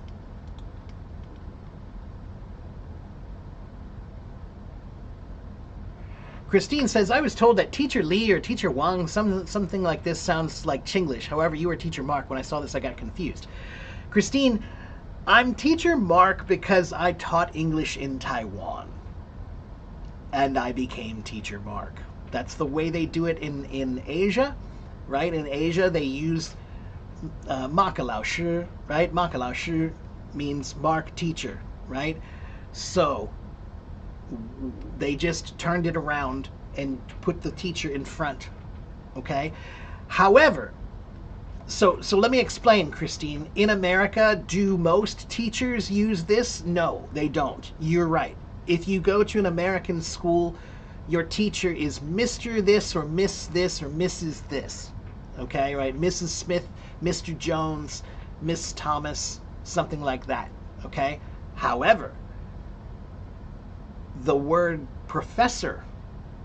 A professor is a kind of teacher, right? And we use the word professor that way. Professor Jones, right? It's the last name usually, it's a family name, but it's still using the title and the name, okay? It's definitely not Chinglish. I definitely would not call that Chinglish in any way, shape, or form. It's a cultural variance on titles. And Christine, you should call yourself whatever you want to. Okay? Whatever you want to. If you want to be Teacher Christine, be Teacher Christine. If you want to be Teacher Joe, you could be Teacher Joe. You could be Mrs. Joe. You could be Miss Joe. You could be Teacher Christine, whatever you want. Okay?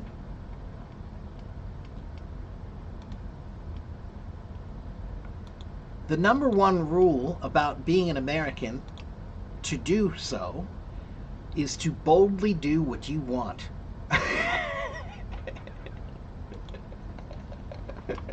Without caring too much about other people. It's both our best feature and our worst feature. It's our best feature and our worst feature. Americans do things boldly without considering too much what other people think. So do the same. You think this kind of email will go to the rubbish mailbox?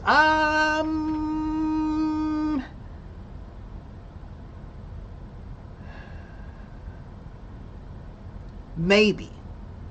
But in your business, an email like that has two values. One is for a targeted audience. So a targeted audience means people who already know about you, people who need your services, people who will buy, who want to buy something like that. That's a targeted audience. But then you also have a mass audience. And an email like this plays dual roles, two roles. To the targeted audience, you're showing them what you offer. They want that, so they will read it. Okay? To the mass audience, you're right, 90% of them are going to put trash. They're going to say this is a trash email. 90%. But guess what, Beijing? If you send out that email to 1,000 people and 10% of them decide to reply to you, then you're in business. So when you send out an email like that, you should have two audiences in mind: a targeted audience and a mass audience. The targeted audience is going to read your email. Why? Because it's not trash. It is valuable to them. That's what they're looking for. The mass audience, you only need 10% of them anyway. So it's okay if they hit delete. It doesn't matter. Okay? All right, Tomas, I'm so sorry. I talk and I talk and I talk, and I forget that I'm talking so much. I never shut up. Can I explain the difference between spaghetti and pasta? Athena, pasta is all that's all noodles. Pasta is all noodles. Spaghetti is a kind of noodle, right? So in Italian pasta, they have many kinds of noodles, just like Chinese noodles, right? They have some that are very, very, very thin, and they have some that are very thick, and they have some that are wide and flat, and they have some that are cut by hand. Same thing exactly in Italian. So spaghetti is the kind of noodle that it's thin and long and round, right? So they're just like a plain, thin, round, long noodle. Okay, that's a spaghetti. But they have a lot of other ones, like vermicelli is almost like that, but a little thinner. And linguine is a little bit bigger and flatter. And fettuccine is a little bit bigger and flatter than that. And tagliatelle is a little bit bigger and flatter than that. So there are many, many kinds of Italian pasta. Tomas can tell you more about it than I can. We're talking to an Italian. You should ask him about pasta, not me. No, Mark, you cook better than me. So, You know what, though? I'll be honest with you. I don't think that's true, and I'll tell you why. Because I think that Italians, there's something about being an Italian that just means that you understand the concept of simple, delicious food better than most yeah, people do. That you could walk out to your garden and pick a couple things and throw them in a pan. It'll be delicious, I'm sure. exactly. Yeah. Yeah, that's Yeah. just cultural. Italians just know good. They just know good. Yeah, as I always say, the key of Italian food is not the preparation of the cooking, Hmm. is the quality of the Ingredients. ingredients. That's right. That's exactly right. Yeah. If you have fresh Italian ingredients, food, that's most of the battle. That's most of the fight. Yeah. that's why people add pineapple on pizza That's because right. they don't have the right ingredients. Uh, if you go to Naples, especially Naples, they have the right dough, especially the right tomato, the right mozzarella is just perfect. It's totally another thing, Hmm. and you don't have any idea to damage that perfection. But if you don't have those ingredients, you start adding now to add the flavors, Yeah. Yeah. soften. Do you know who made pineapple on pizza first? Oh no, I don't know. Actually, I don't know. Canada. Yes, yes. I have So there's a story about there's a guy in Canada in 1962. 1962, this guy in Canada, he was Greek. He was a Greek guy.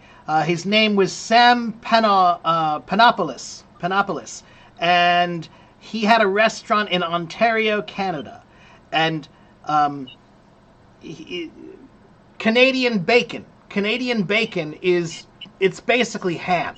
It's ham. They call it bacon, but it's what we call ham. So that's a popular ingredient up there, and they use it because it's a common ingredient up there, right? And then yeah, he had a restaurant and he had some pineapples, and he thought, oh well, sweet and savory, those things go together sometimes, right? So let's try it. Let's try it. now, Tomas, I'm gonna tell you though. Have you ever tried it? I have never seen it. Okay, I don't I don't so want to see it. I okay, don't but want. no, I'm telling you, you have to try it. You have to try it. No, no, Yeah, you no, must, never. because honestly, it's not traditional at all, but it is good. It is No, good. no, no. I swear you, Mark. I swear, I am open-minded. Okay, I'm not. I cannot even think of it. I try. I swear. If I think pineapple pizza, I get nervous. Okay, but what about I'm this? very sensitive. What if I roasted a pig, a whole pig, and I put pineapple around the pig? Okay, that's different Why one. is that different? That's Why is that different? no, no. You can't just classify all the things salty plus sweet. No, it's not just that. Okay. As I told you, as I was saying, now in the pizza, as we know it, there has been an evolution of the ingredients to finally arrive to that product. Mm-hmm. Uh, Not only the choice, but also the cultivation, a Sure. selection of the quality of the tomatoes, a Okay. Okay. selection of Okay. Yeah. the Yeah. quality of mozzarella, and finally we have the result. That's It's true. not just You're. putting things together. That's true. That's true. You're right. So in this case, well, okay. Most of the time when they use pineapple on pizza, it's canned pineapple, which is not a very good ingredient. But what if it was fresh pineapple? No, no, no, no, not at all. But no, no, but absolutely no, Mark. It's some, but I can, I can think, I Tomas, can here's think. let me tell you No, something. If you go to Asia, no, you're going to lose your mind if you go to Asia because the stuff they put on pizza in Asia is hilarious. You have no idea. Pineapple is nothing. Yeah, they have durian pizza. Have you ever seen durian pizza before? Durian. durian. Durian is a kind of Asian fruit. It's this really big, big, spiky fruit. And when you open it, it stinks. It stinks so much that actually, if you go to Thailand, there are many hotels in Thailand. They have a sign that says no durian. Because if you open it anywhere, it's going to make the entire room stink. It's that bad. It's a very potent fermented flavor smell. It doesn't taste that bad, but the smell is terrible. But they make durian pizza and they have all kinds of other, they do all kinds of weird things, so, okay. Here's, Let me tell, go ahead. Go ahead. let me tell you this because it's important. It's crucial. We have pizza with tomatoes. Mm-hmm. In Italian, we call it white pizza. Uh-huh. Okay, absolutely no fruits on tomatoes, tomato sauce. Absolutely no. Okay. That's if you tell me about white pizza. Okay, now we have more possibility now to. I don't say I accept pineapple, but I don't have a rejection only thinking of it. No, so because only thinking the pineapple mixed with the tomato sauce, no, no, no, no. Okay, But so on white pizza, it's different. let me Okay. ask you about this. What about Chicago pizza? I went. I went You to. know what I I mean? went to. Deep. We call it I deep. We went call to. it deep dish. Deep dish, right? Yeah. Yeah. I went to Giordano's Ah, yeah. Okay. Okay. And because no, no, no. Probably I told you this. I told this story to someone on Hello Talk. I don't remember okay. if it was you. I don't think it was me. I I visited Chicago, Okay. which is not the most common destination for Italians, Europeans in Sure. general, Yeah. Yeah. because I grew up with Michael Jordan Chicago Ah. Bulls. Okay. That's awesome. Okay. I wasn't a fan. I just grew up with them. Okay. Okay. Okay. Yeah. Okay. I used to play. Okay. So when I was adult, I visited United States. I added Chicago because it was a place I had in my heart. On the plane towards USA, I happened to be sit beside a scholarship. I don't know, college class of student of the Yeah, just a college student. college student from Ohio, from Okay. Ohio. Okay. So 9 hours our flight, we started talking. Even if she was younger, she was a girl from Ohio. She told me that with his family, she was from almost the border of Ohio towards east. Mm-hmm. She told me often they, with her family, they used to go on a daily tour to Chicago and come back. 5, 6 hours Yeah. of a Yeah. driving. For us, it's inconceivable, Mark. Yeah, no, In no, no. I Italy, used to go to Chicago all the time. I mean, when I was younger, I used to go to Chicago on the weekends for fun. Yeah, and it's like a 5 hour drive. You go up there. We would do it in one day. We go up in the morning. It's a beautiful drive. You put on some music. You got the windows rolling down, and you're just driving all the way there. It's nice. It's the good scenery and stuff. And then you get there, and you have to understand, my city is not a very big city, and when you drive through so much countryside and farmland, and then you get to this big, beautiful city, and you're like, finally, you're here. It's worth it. There's so much more culture there than we have here. I have culture here, but you have to go find it. It's in little corners, you know. But Chicago is a big city with a lot of culture, and it's everywhere, right? It's everywhere. So I have to tell you, Tomas, that one of my first jobs when I was about 17, 18 years old, I worked in a Chicago pizza restaurant called Uno's. It was one of the first ones, Uno's Pizza. And yeah, so I love Chicago deep dish pizza, but here's my feeling about pizza. I love pizza in almost any form. So I love Italian pizza the traditional way it is made. Very traditional. I love that. But I also love New York pizza, which is not the same at all. And I also love Chicago pizza. And then Detroit. Detroit also has its own kind of deep dish pizza, big squares of deep dish pizza. And the story about Detroit pizza is very funny because Detroit pizza, Detroit was the city where we made all our cars. That was the car city, right? So General Motors and Ford and Chevy, all of those companies were in Detroit. So they had a lot of car companies, car parts, all that, right?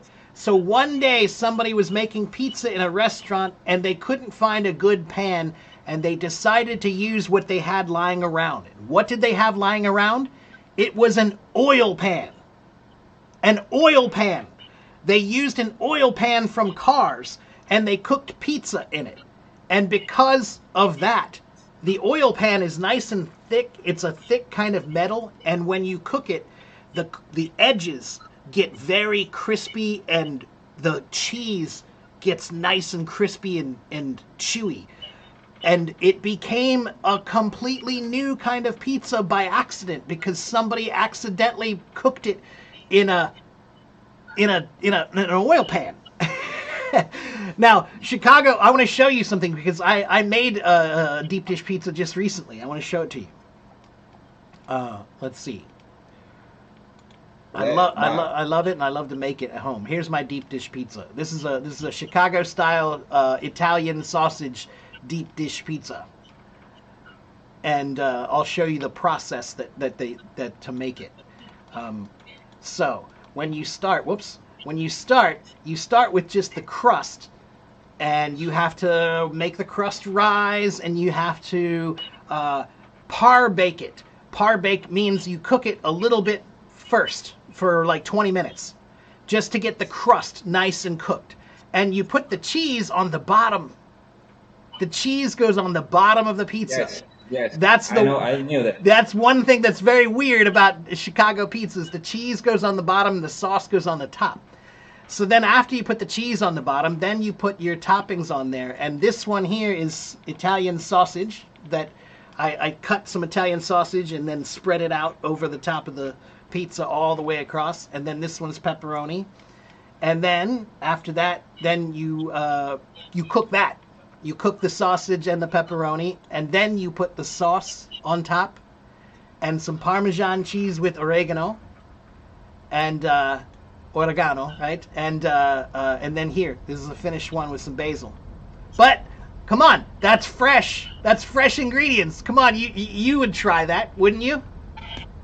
Now, it's not being fresh, Mark. It's Okay.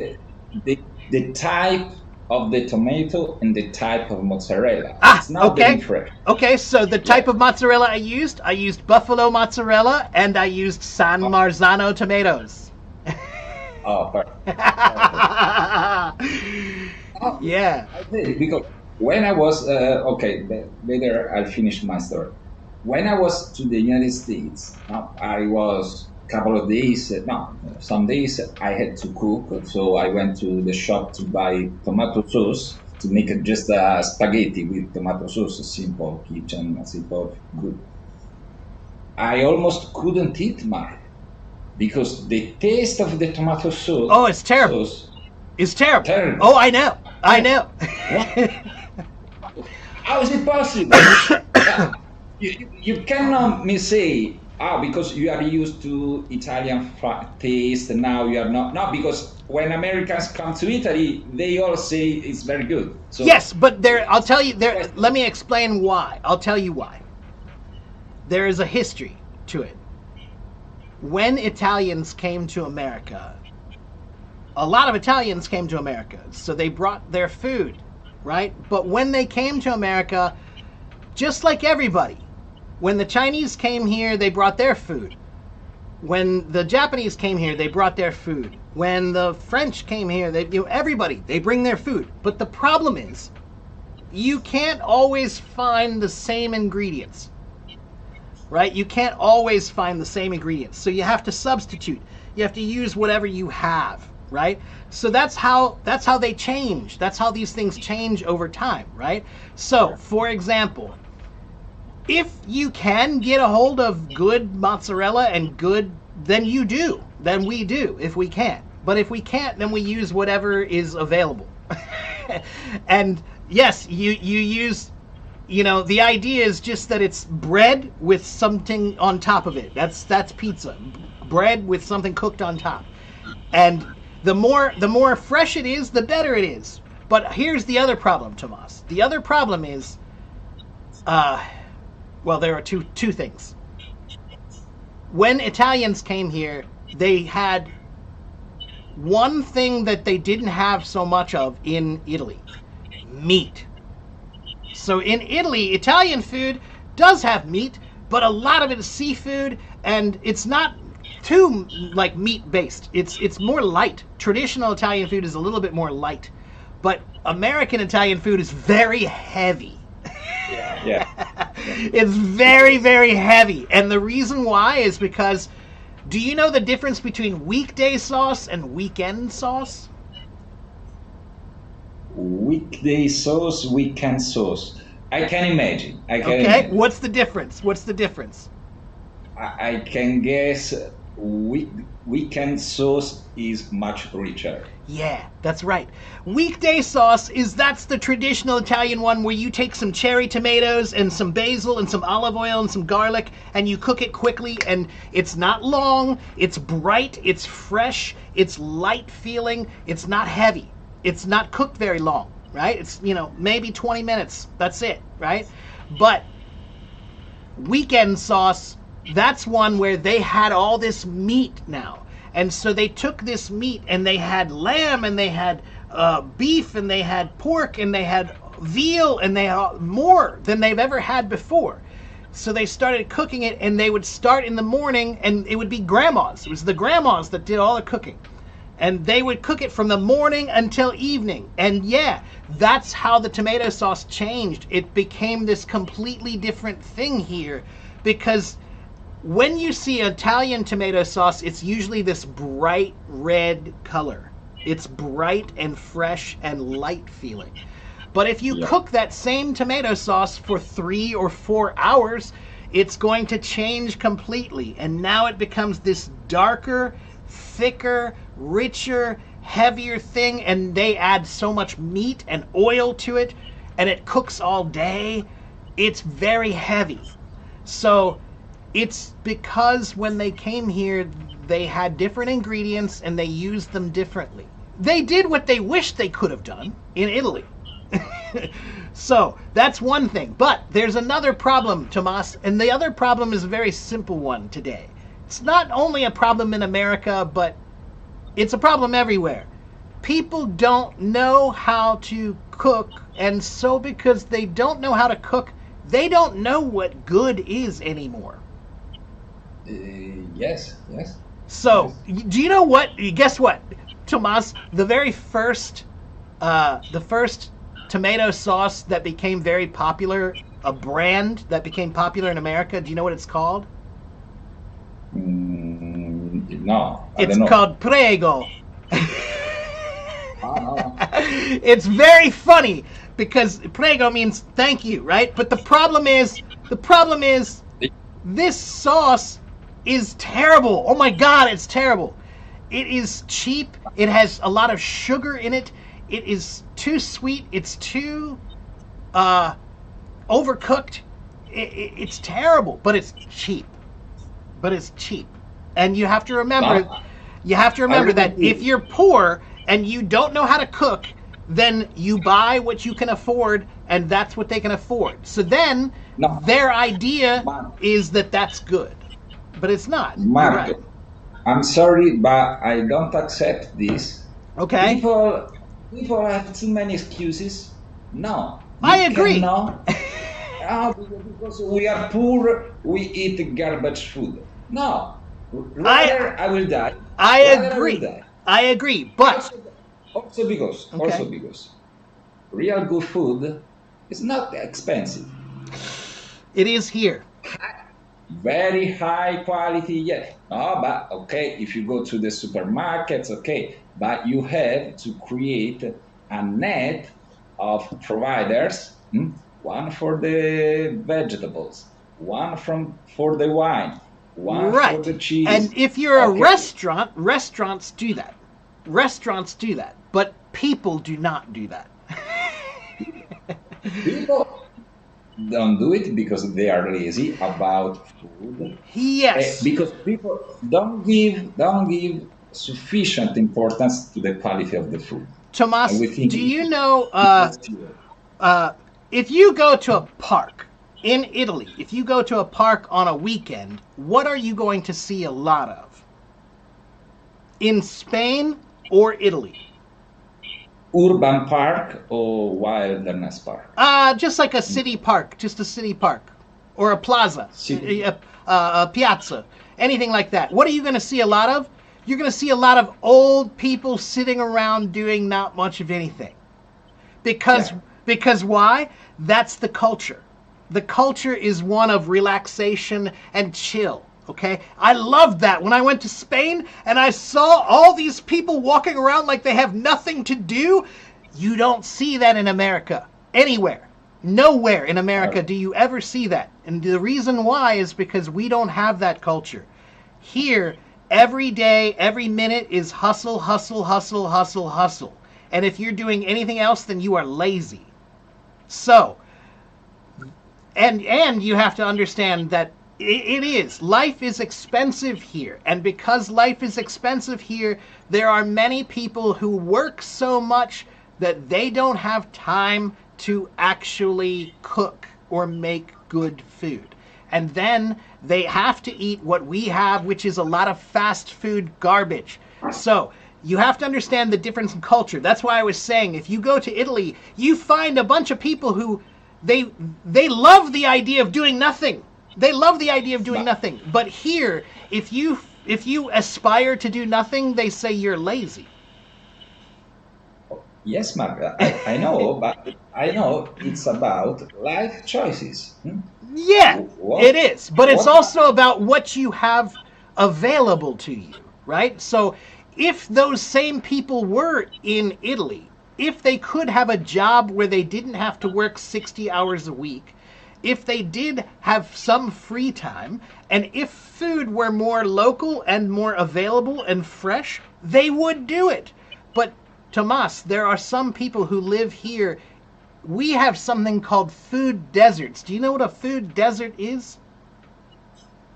food desert? Yeah, it's a term that means you live someplace where it is not easy for you to get fresh food at all. The only thing you have is the convenience store, and the convenience store sells crap. And they sell it for a lot of money. It's not cheap either. You get the bodega. Okay, That's it. okay. Go to live elsewhere. I I don't live in Okay. a place where I cannot get good food, Mark. It's question of life choices. Food is important. It's one of the most important things in the life. You're exactly right, but I'm trying to explain to you that this is a difference between European culture and American culture.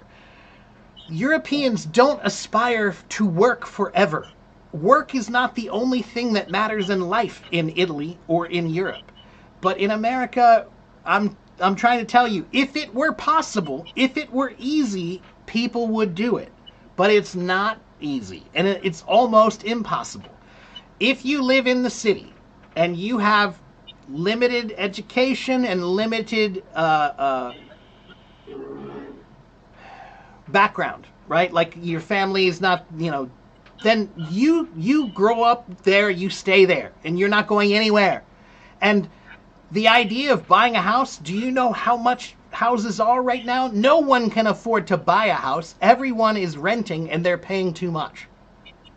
So, right now life is really we're in America right now is in what we call late stage capitalism. Late stage capitalism, that's the stage where everything is desperate because all of the money has gone to one side and everybody else is struggling. So, Tomas, we have people here who only make $7.50 an hour doing something. If you go to New York City, they have a sculpture. It's a piece of art, right? And it looks like a box full of pennies. Man, it's full of coins, right? And you can turn this crank. And if you turn the crank, the money will come out. And so you can get free money. But the crank is designed so that no matter how fast you go, it will only give you $7.50 per hour.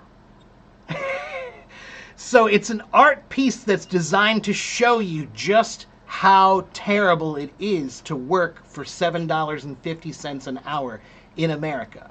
Because you just feel like you're standing there doing this all day and you're making almost nothing. So it's the $7.50, Tomas. Wait a second. Wait, I want to look up one very important thing. Hold on.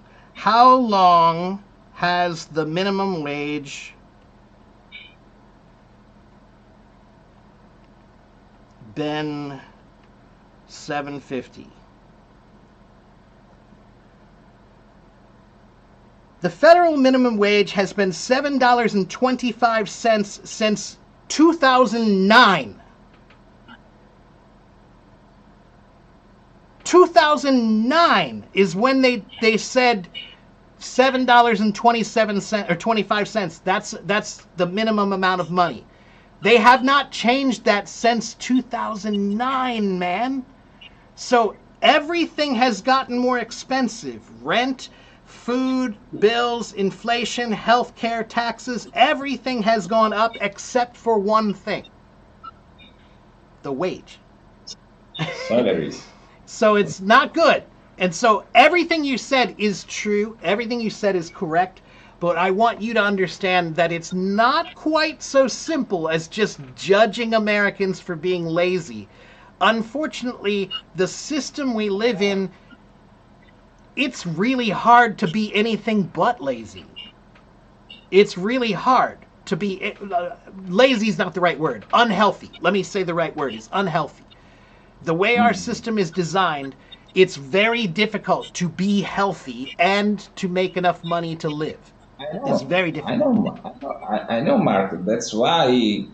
Okay, this is a totally different topic. We should enter into politics, economy, sociology, psychology, anthropology. That's no, It's all part of it. because Yeah, the the um, I the know. mistakes the mistakes of the politics Yeah, derive absolutely. from That's why we're from here.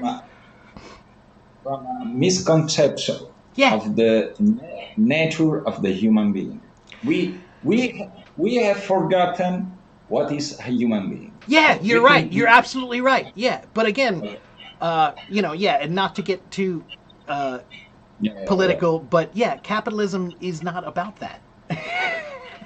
exactly, exactly. Capitalism does not give a crap about humanity. No, Capitalism doesn't. That is not a political thing to say. It's a fact that yeah, capitalism does not care about people. It's not part of capitalism to care about anything. Capitalism is only a system of money that is impersonal.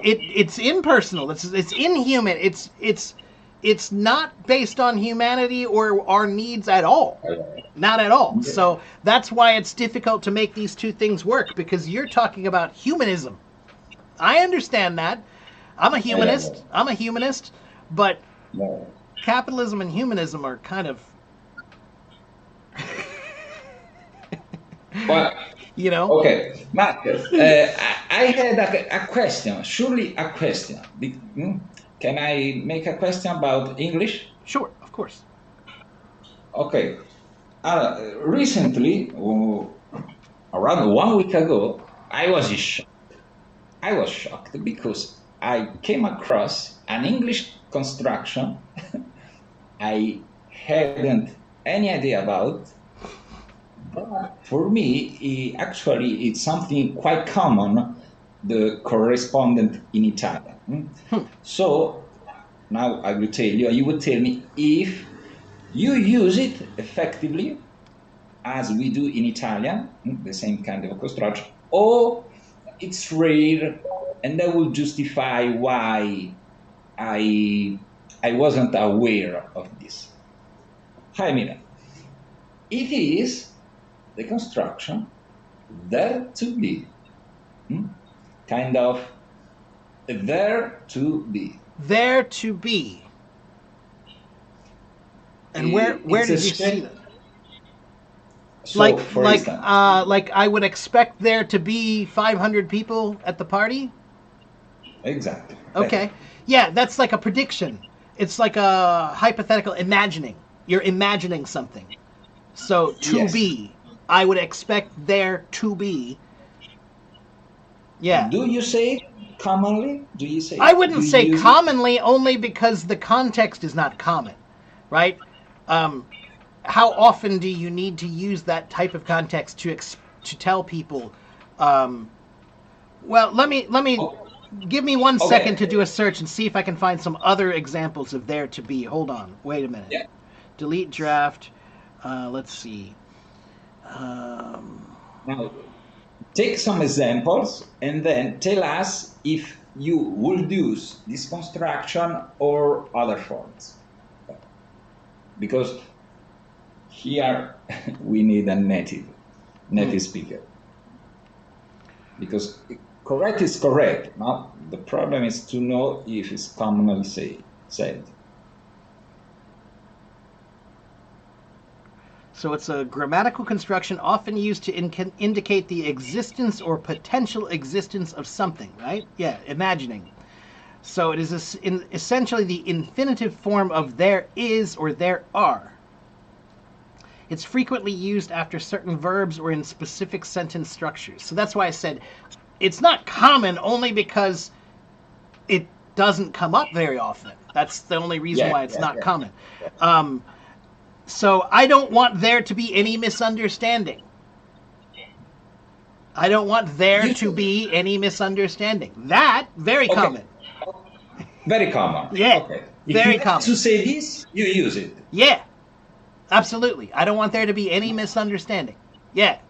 I I swear I have never got it with my ears. Let me give I'm you some just more examples. Let's see. So he wants there to be an economic possibility of development. He wants there to be. He imagines and wants what he imagines to be. He wants there to be, right? I'd like there to be more time to think. That means I would imagine, in my imagination, it would be nice if there were more time to think, right? there to Uh, be more time. I expect there to be a simpler solution. So when you talk like this, I'll tell you one thing that makes it a little weird. It's kind of what we call royal language. Yeah, yeah, yeah. Because it sounds kind of like we don't do that here. We don't do that. We're too good for that. We don't do that, right? So it's kind Uh, of got this like I expect there to be better than this. It sounds very, okay, you know. okay, Mark, tell us the alternative. The So if you don't alternative? say, yeah, if you, Okay.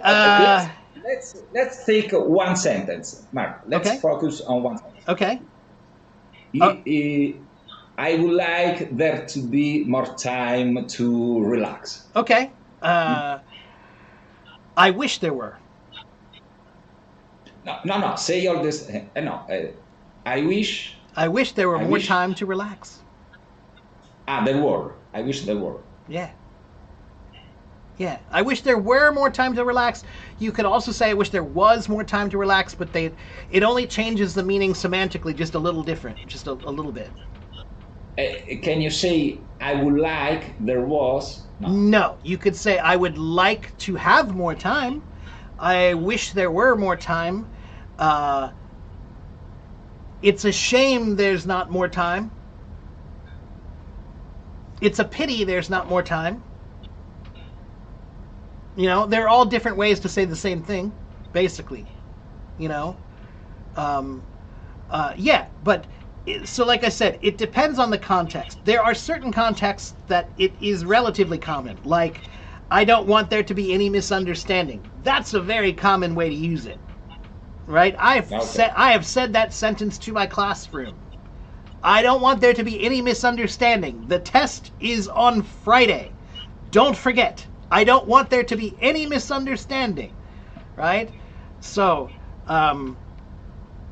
or it's strange for there to be no traffic at this time of the morning. So again, you're looking at something and you're saying, it's strange that there is no traffic. So you're saying, I imagine that there would be. Right? So again, you just have to remember it's about imagining. Okay? So it's important for there to be someone at the airport to pick her up when she arrives. It's important for there to be someone at the airport.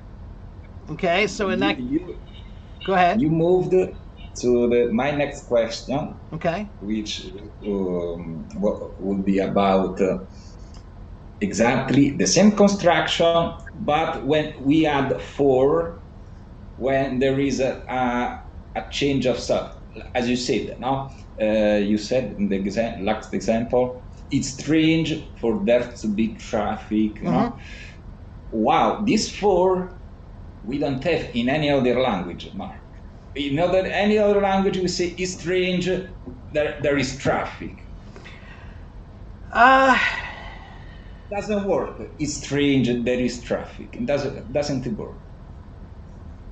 hmm. Let me think about that for a minute.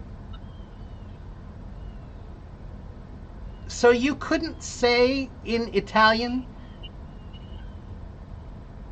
this traffic is unusual? Yes. Okay, but now there are many cases when you start the speaking with its adjective. No, it's strange. It's important. No, Right. Yeah. So, yeah, that's you the. don't say it's this traffic is unusual. That So, is a bit no, formal. yeah, you're right. It's formal. So this is where you can say many things in English, but Yeah. but deliver the same information in a different way, and it gives a different feel. So if I say, let's see, I hope there's no misunderstanding. That's different than if I say, I don't want there to be any misunderstanding.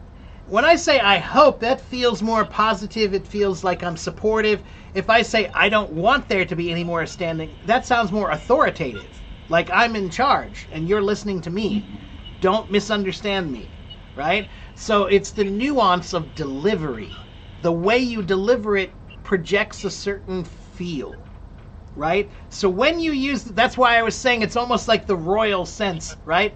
We call it the royal we, right? My mother always used to use the royal we when I was a boy. She would say, "We don't do that in our family. We don't like we're the king, we're the family, we're the royals, right? We don't do that. We're too good for that, right?" So when you speak like this, when you say like I don't want there to be any misunderstanding, it sounds a little serious and a little formal. You could also say, I hope there's no misunderstanding. You could also say, um,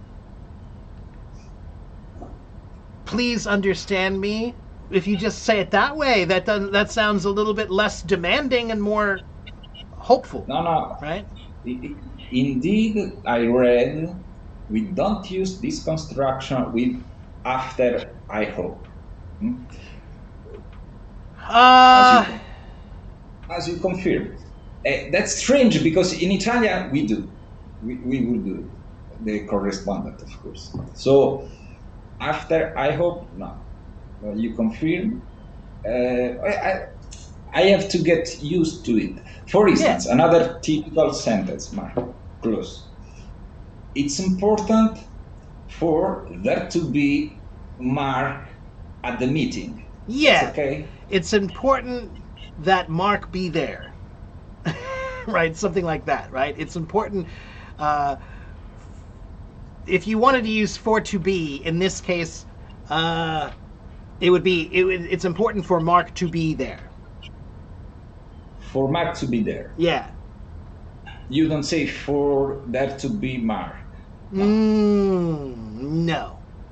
No. But Okay. what I'm trying to tell you, Tomas, is that if your language is better, if your language is, when you have a higher level of English, you also have a higher level of delivery.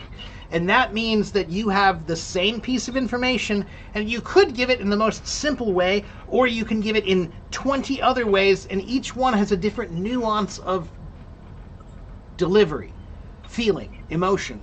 So if you want to sound more formal, there are ways to do it. So that's why, like I said, when I walk into a classroom, if I say, let me think of a good example.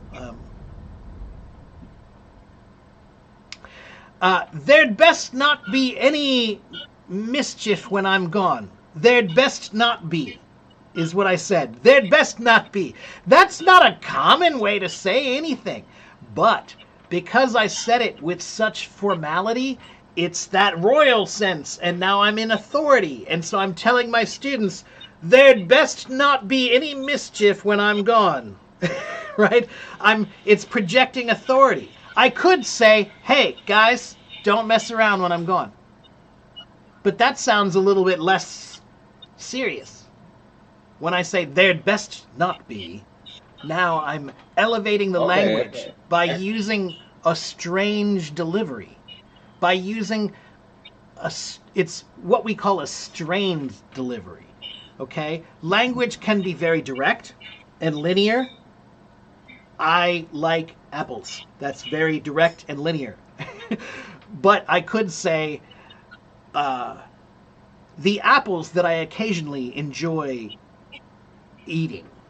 That's a weird way to say it. To start the sentence with the apples which I usually enjoy partaking of. Because I used a very formal way of speaking, I'm projecting a formal atmosphere. So that's one of the nuances of all languages, but in particular English, you can say the same thing and deliver it differently, and your delivery will change the formality, and the formality changes the seriousness of it. Yes, but I am not yet at that level, Mark. Sorry if I come back to the sentence It's okay. because I want to really focus it It's okay. on it. It's always it's important for Mark to be at the meeting. Mm-hmm. That's okay. Mm-hmm. Hmm? It's important. Could you say it's important that Mark Be there. be be at the meeting? Yeah. Mm-hmm. Yes. It's important Yeah, that. but yeah, the way you said it, like I said, it's important that he be there. That sounds like you're in authority when you Okay. say it in that way. If you said the same idea, but you said Mark should be there, that doesn't sound like authority. That just sounds like your opinion. Right? So there's a big difference when you say it's important that he be there. There's some authority there. There's some seriousness there. But if you just say he should be there, it would be good if he were there. That's not very serious. Okay? So this is about delivery, and that in English, sometimes when you make the the the form of your delivery less common and more formal, you add a certain level of seriousness and authority to what you say. Okay? No, no, It's confusing. I know. It's no. confusing. The difficulty I am realizing, both in English and in French, the problem of language learning is not talking about philosophy, astronomy. No, no, I have no problems. Mark, we can start talking about Mars. Okay. The Okay. problem is the very short sentences to express the daily situations in the daily life with those nuances now of the emphasis. This is the difficulty, Mark, Hmm. because we can talk about philosophy Hmm. because it's very standard language, formal. No, But is it though? Is it? I mean, um, I learned a lot about language and the way to express myself from philosophy, specifically from Plato. When I read Plato's The Republic, no, no. that book is Not just a that. bunch of guys arguing. That's just a bunch of guys arguing about stuff. So the language in that is very common. That's why I loved it so much. Because that book, the way they talk about very complicated things, is in a very common way. It's just a bunch of guys arguing about, well, but if we make government like this, then it should do this, right? Oh, but yeah, that's true. But what about this? That's all they're doing is just a bunch of arguing. And that's brilliant. That's great. I love that. So, what I would say is philosophy sometimes can be that way, but doesn't have to be. Yeah. No, no, if you ask me to describe the kitchen, I will be lost. Okay, well then guess what? That's good that you know that. Because now you know what you Ah, should do. You should study the philosophy of your kitchen. oh, So that's right, man. That's this was also the thing that I learned about Chinese, which was again like when I first started Chinese, I was learning in books and I was learning with apps and I was learning what they told me I should learn. And that was okay, but didn't work that well. But what worked well was when I just looked around my room and I said, "Oh, geez, I don't know how to say any of this shit in Chinese." Like when I looked around my room and I said, "I don't know how to say that in Chinese. I don't know how to say that in Chinese. I don't know how to say that in Chinese." Now it became practical because I'm looking around my world and trying to figure out how do I use language to talk about these things, right? So, and pardon my language, everybody. I don't usually cuss, but I did drop one in there. So, Wow. yeah. So, Tomas, that's great that you can talk about philosophy and that you can talk about religion, you can talk about politics. That's great, but you should look around your kitchen and say, how do I tell people about my kitchen? How do I do it? If I had to I will describe try. my kitchen, how do I do it? If I had to write a book, I'm writing a novel, and it starts with a scene in the kitchen. How do I write that? I, I will study my kitchen. Yeah, I will Yeah. make a book about my kitchen. Yeah, But seriously. Yeah, that's exactly what you should do. Uh, no, that's true. yeah, it's true. It is the philosophy of your kitchen, because philosophy is a grand idea that cannot be understood unless you understand basic simplicity too. That's the beauty of philosophy. Philosophy is the masterful connection of complexity and simplicity, right? So your kitchen is like that too, where if you can understand how to say the simplest things about your kitchen, then you will understand how to say the more artistic things about your kitchen, philosophic things about your kitchen. But you have to start with the names of the simple things in your kitchen. Like, for example, behind you on the shelf, what are those things called that go on top of the pots? Ah, I can wow. see I can see them. No, on the other shoulder, over your other shoulder, on the shelf there. The metal things up on the shelf, up, higher, over. This one, Nope, this one, nope. this Other one, side. other Up on side. on the green shelf, on the green shelf, the green Green shelf. shelf, Yeah, behind you. Other side. Look over your right shoulder. Over your right shoulder. right Yeah, shelf. yeah. Look Ah, behind. okay, Yeah, there. yeah. Up there. Yeah. Ah, yes. I don't know. I don't know. Ah, see, you don't know. What is that I called? don't know. I don't know. Okay, it's called a lid. Lid. Lid. Ah, okay, good. Good It's a to know. lid. It's a pot lid. It's the lid of a pot. Okay, so that's what I mean. Look around your room and figure out, how do I describe all these things? What do I This say? one. Those are lids. This one, man. Ah, that's called a ladle. That's called a ladle.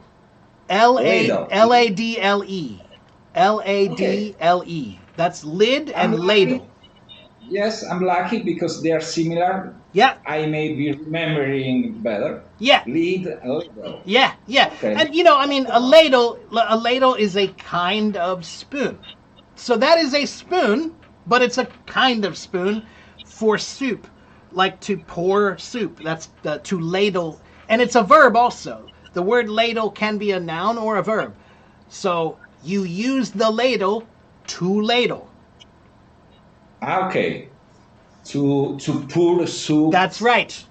That's right. on the dish. That's called Into the dish. ladling the soup. Let me ladle you some soup. Ah, okay, good, good. Yeah. Let me take a look at that word very quickly. Let's see. The word ladle comes from the word uh an what is that? An antlia or antila? It means from the Latin hladen, meaning to load or to draw up water. Let me see. What's this one?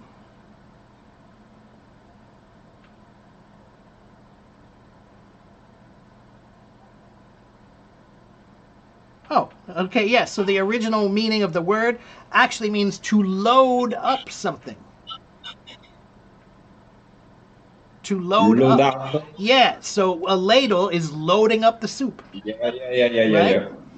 So, and the word load and ladle, they both have that sound. Ah, okay. Yes, yes. Yeah. So you load up a silos with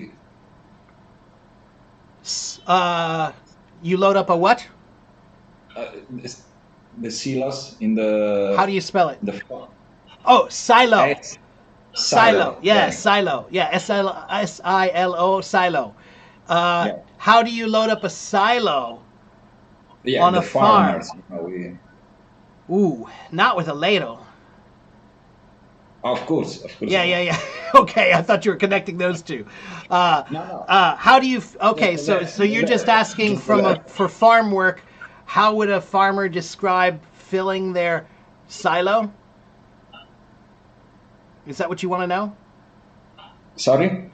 You want to know how a farmer would describe filling up their silo? Describe how filling up.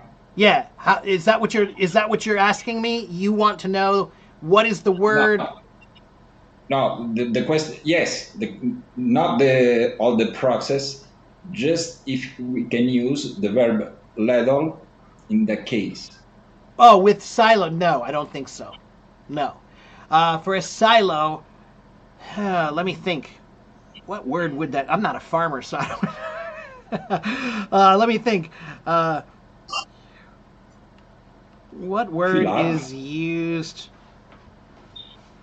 to describe filling a silo? Olivier, es-tu Olivier? Le vieil Olivier? Uh, C'est ça? Where you store oh, look at the. that. There's a word for I didn't know this word. There's a word for it. The word in English is ensiling. I didn't know this word. To ensile. It means to fill a silo. Ah, okay. Yeah, but that is not a common word. That's not a common word at all. I've never seen that word. I've never heard of that word before. I think maybe even farmers probably don't really use that word. I could be wrong, but um, it's called the process of filling a silo is called silage. Silage.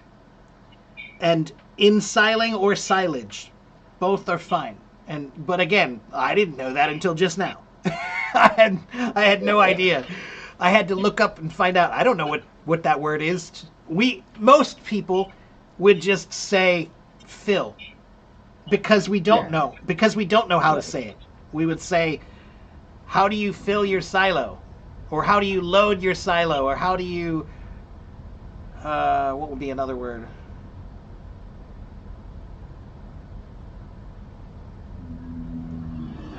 Yeah, something like that. I think we would just use common language, common words. Most people would just use common words. They wouldn't say silage. But that's cool. Look, see, that's what I mean. Look, I'm a native speaker. I didn't know that word. I have a tremendous vocabulary compared to most people. I'm not trying to brag. I'm an English teacher. Of course I do. I've been learning language for many years. It's not a brag to say that my vocabulary is better than most people, but even my vocabulary, I didn't know that word. Brag, you used it last week. Yeah, braggadocio. Yeah. That was a Ah, funny word, right? braggadocio. Yeah. Yeah. Yeah. But I didn't know this verb. Yeah. Uh, what? No, Mark, for me, it's so difficult to acquire new vocabulary. That's crazy. Now, I hope with this lead, this letter, I hope to remember. You're Wow, doing it's fine, tough. Tomas. Your problem is that you are judging the system incorrectly. You're judging your learning system incorrectly. So, when you forget words, you think that that's a big problem.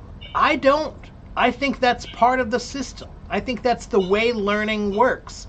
I think that we often have to learn and forget and learn and forget and learn and forget in order to remember.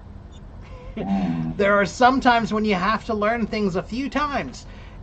That's why I now know this. This is one of the most important truths in learning. The slower you or let me start this way. The faster you learn, the faster you forget. The slower you learn, the slower you forget. So, I have I don't think about learning in time anymore. I don't think about days or months or years ever because it's not valuable.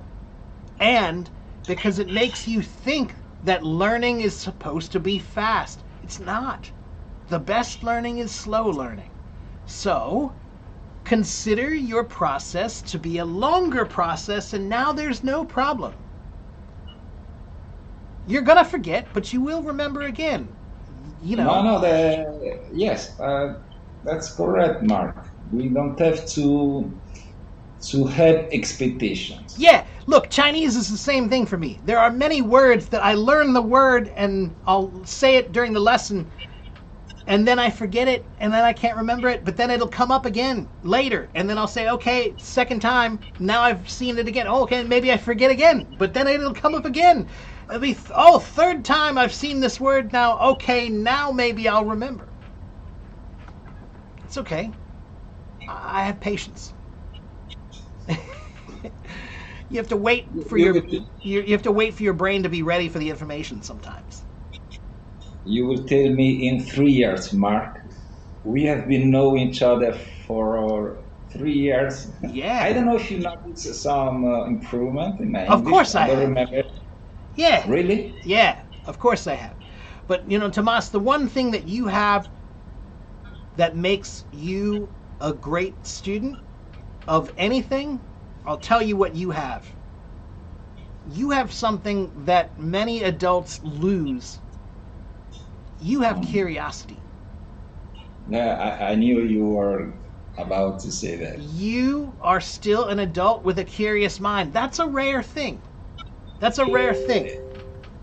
Thank you, Mark. I just advise you. I am 1% left. Ah, okay, no problem. So whatever happens, no, thank you, Mark. Thank you for that. Yes, That's I am important. aware. That's important, man.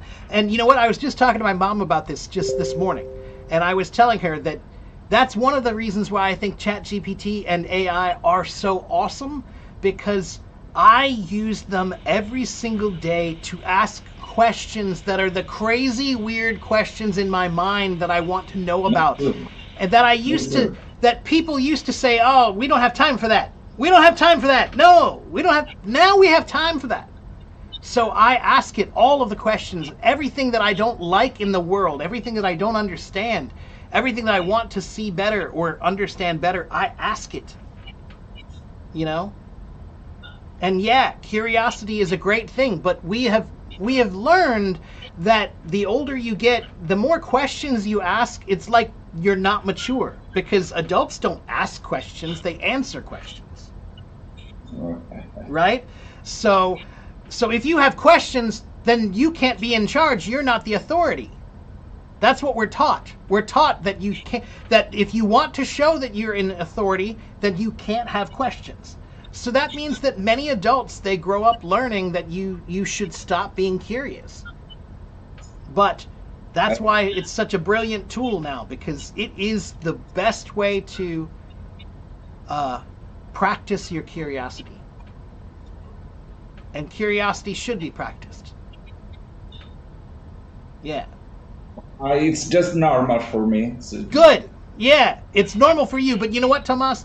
I want you to understand there are many things that I said that way about me, too. It's normal for me.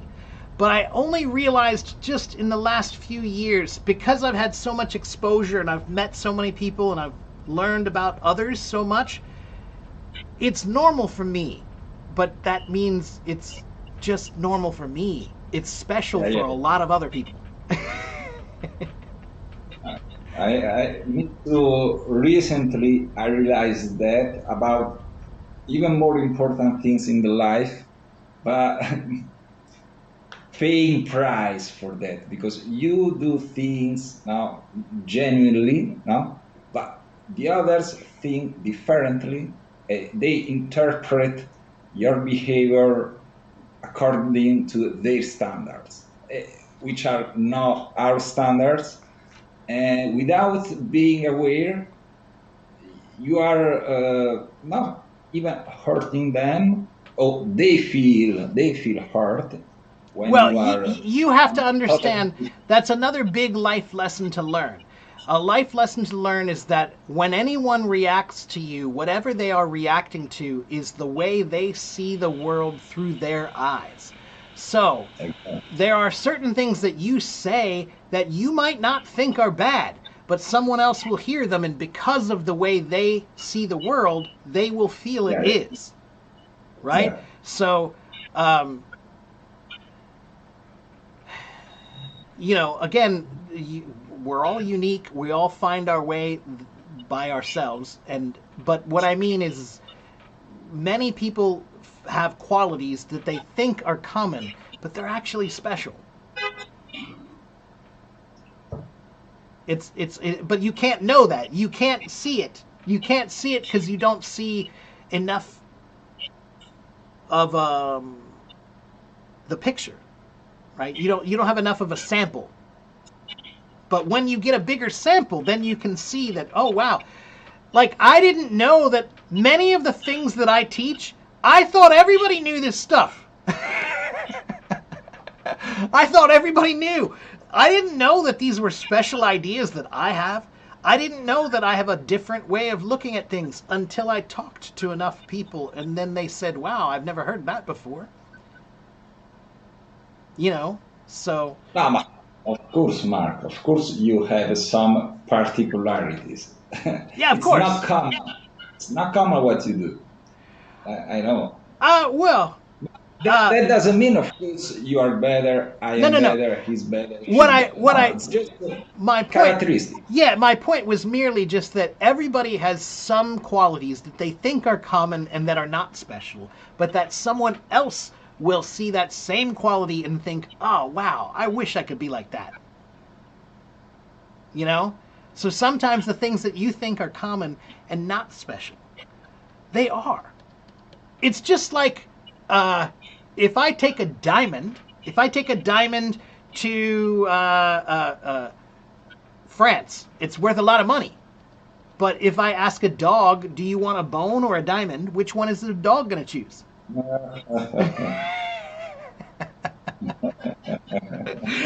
Right? So like, value is different for different people. You know, what you think is valuable is not necessarily what somebody else is going to think is valuable. What you think is special, you might think it's common, somebody else might think it's very special. Yeah. That's a very important thing to achieve in order to live well in this world. Huh? Yeah, it is. Yeah. I don't mean the world. I mean just your closest circle, no? Sure. Because it's not only about people from the other part of the world, but Well, even your brother. I Your guess, brother may think completely yeah, different than you. absolutely. But the problem is, I'll tell you what though, Tomas, the problem is sometimes though, for example, in my family and among my friends, I think, especially among my family, I think they don't see me the same way that many other people see me. Yes, They that might happens to me too. they might That think happens to I'm me. very irresponsible, or they might think that I'm not very this or that or something. But then I come here and then people say, "Wow," it's like, Uh, like, so again, value is individual. Value is unique. Value is not always. Oh, did we lose Tomas? I think we finally lost him. His battery probably died. Yeah. Anyway. Well, guess what, guys? That's too bad we lost Tomas, but it was good to talk to him again. I always love talking to Tomas. He's a good friend of mine, or I consider him to be a good friend.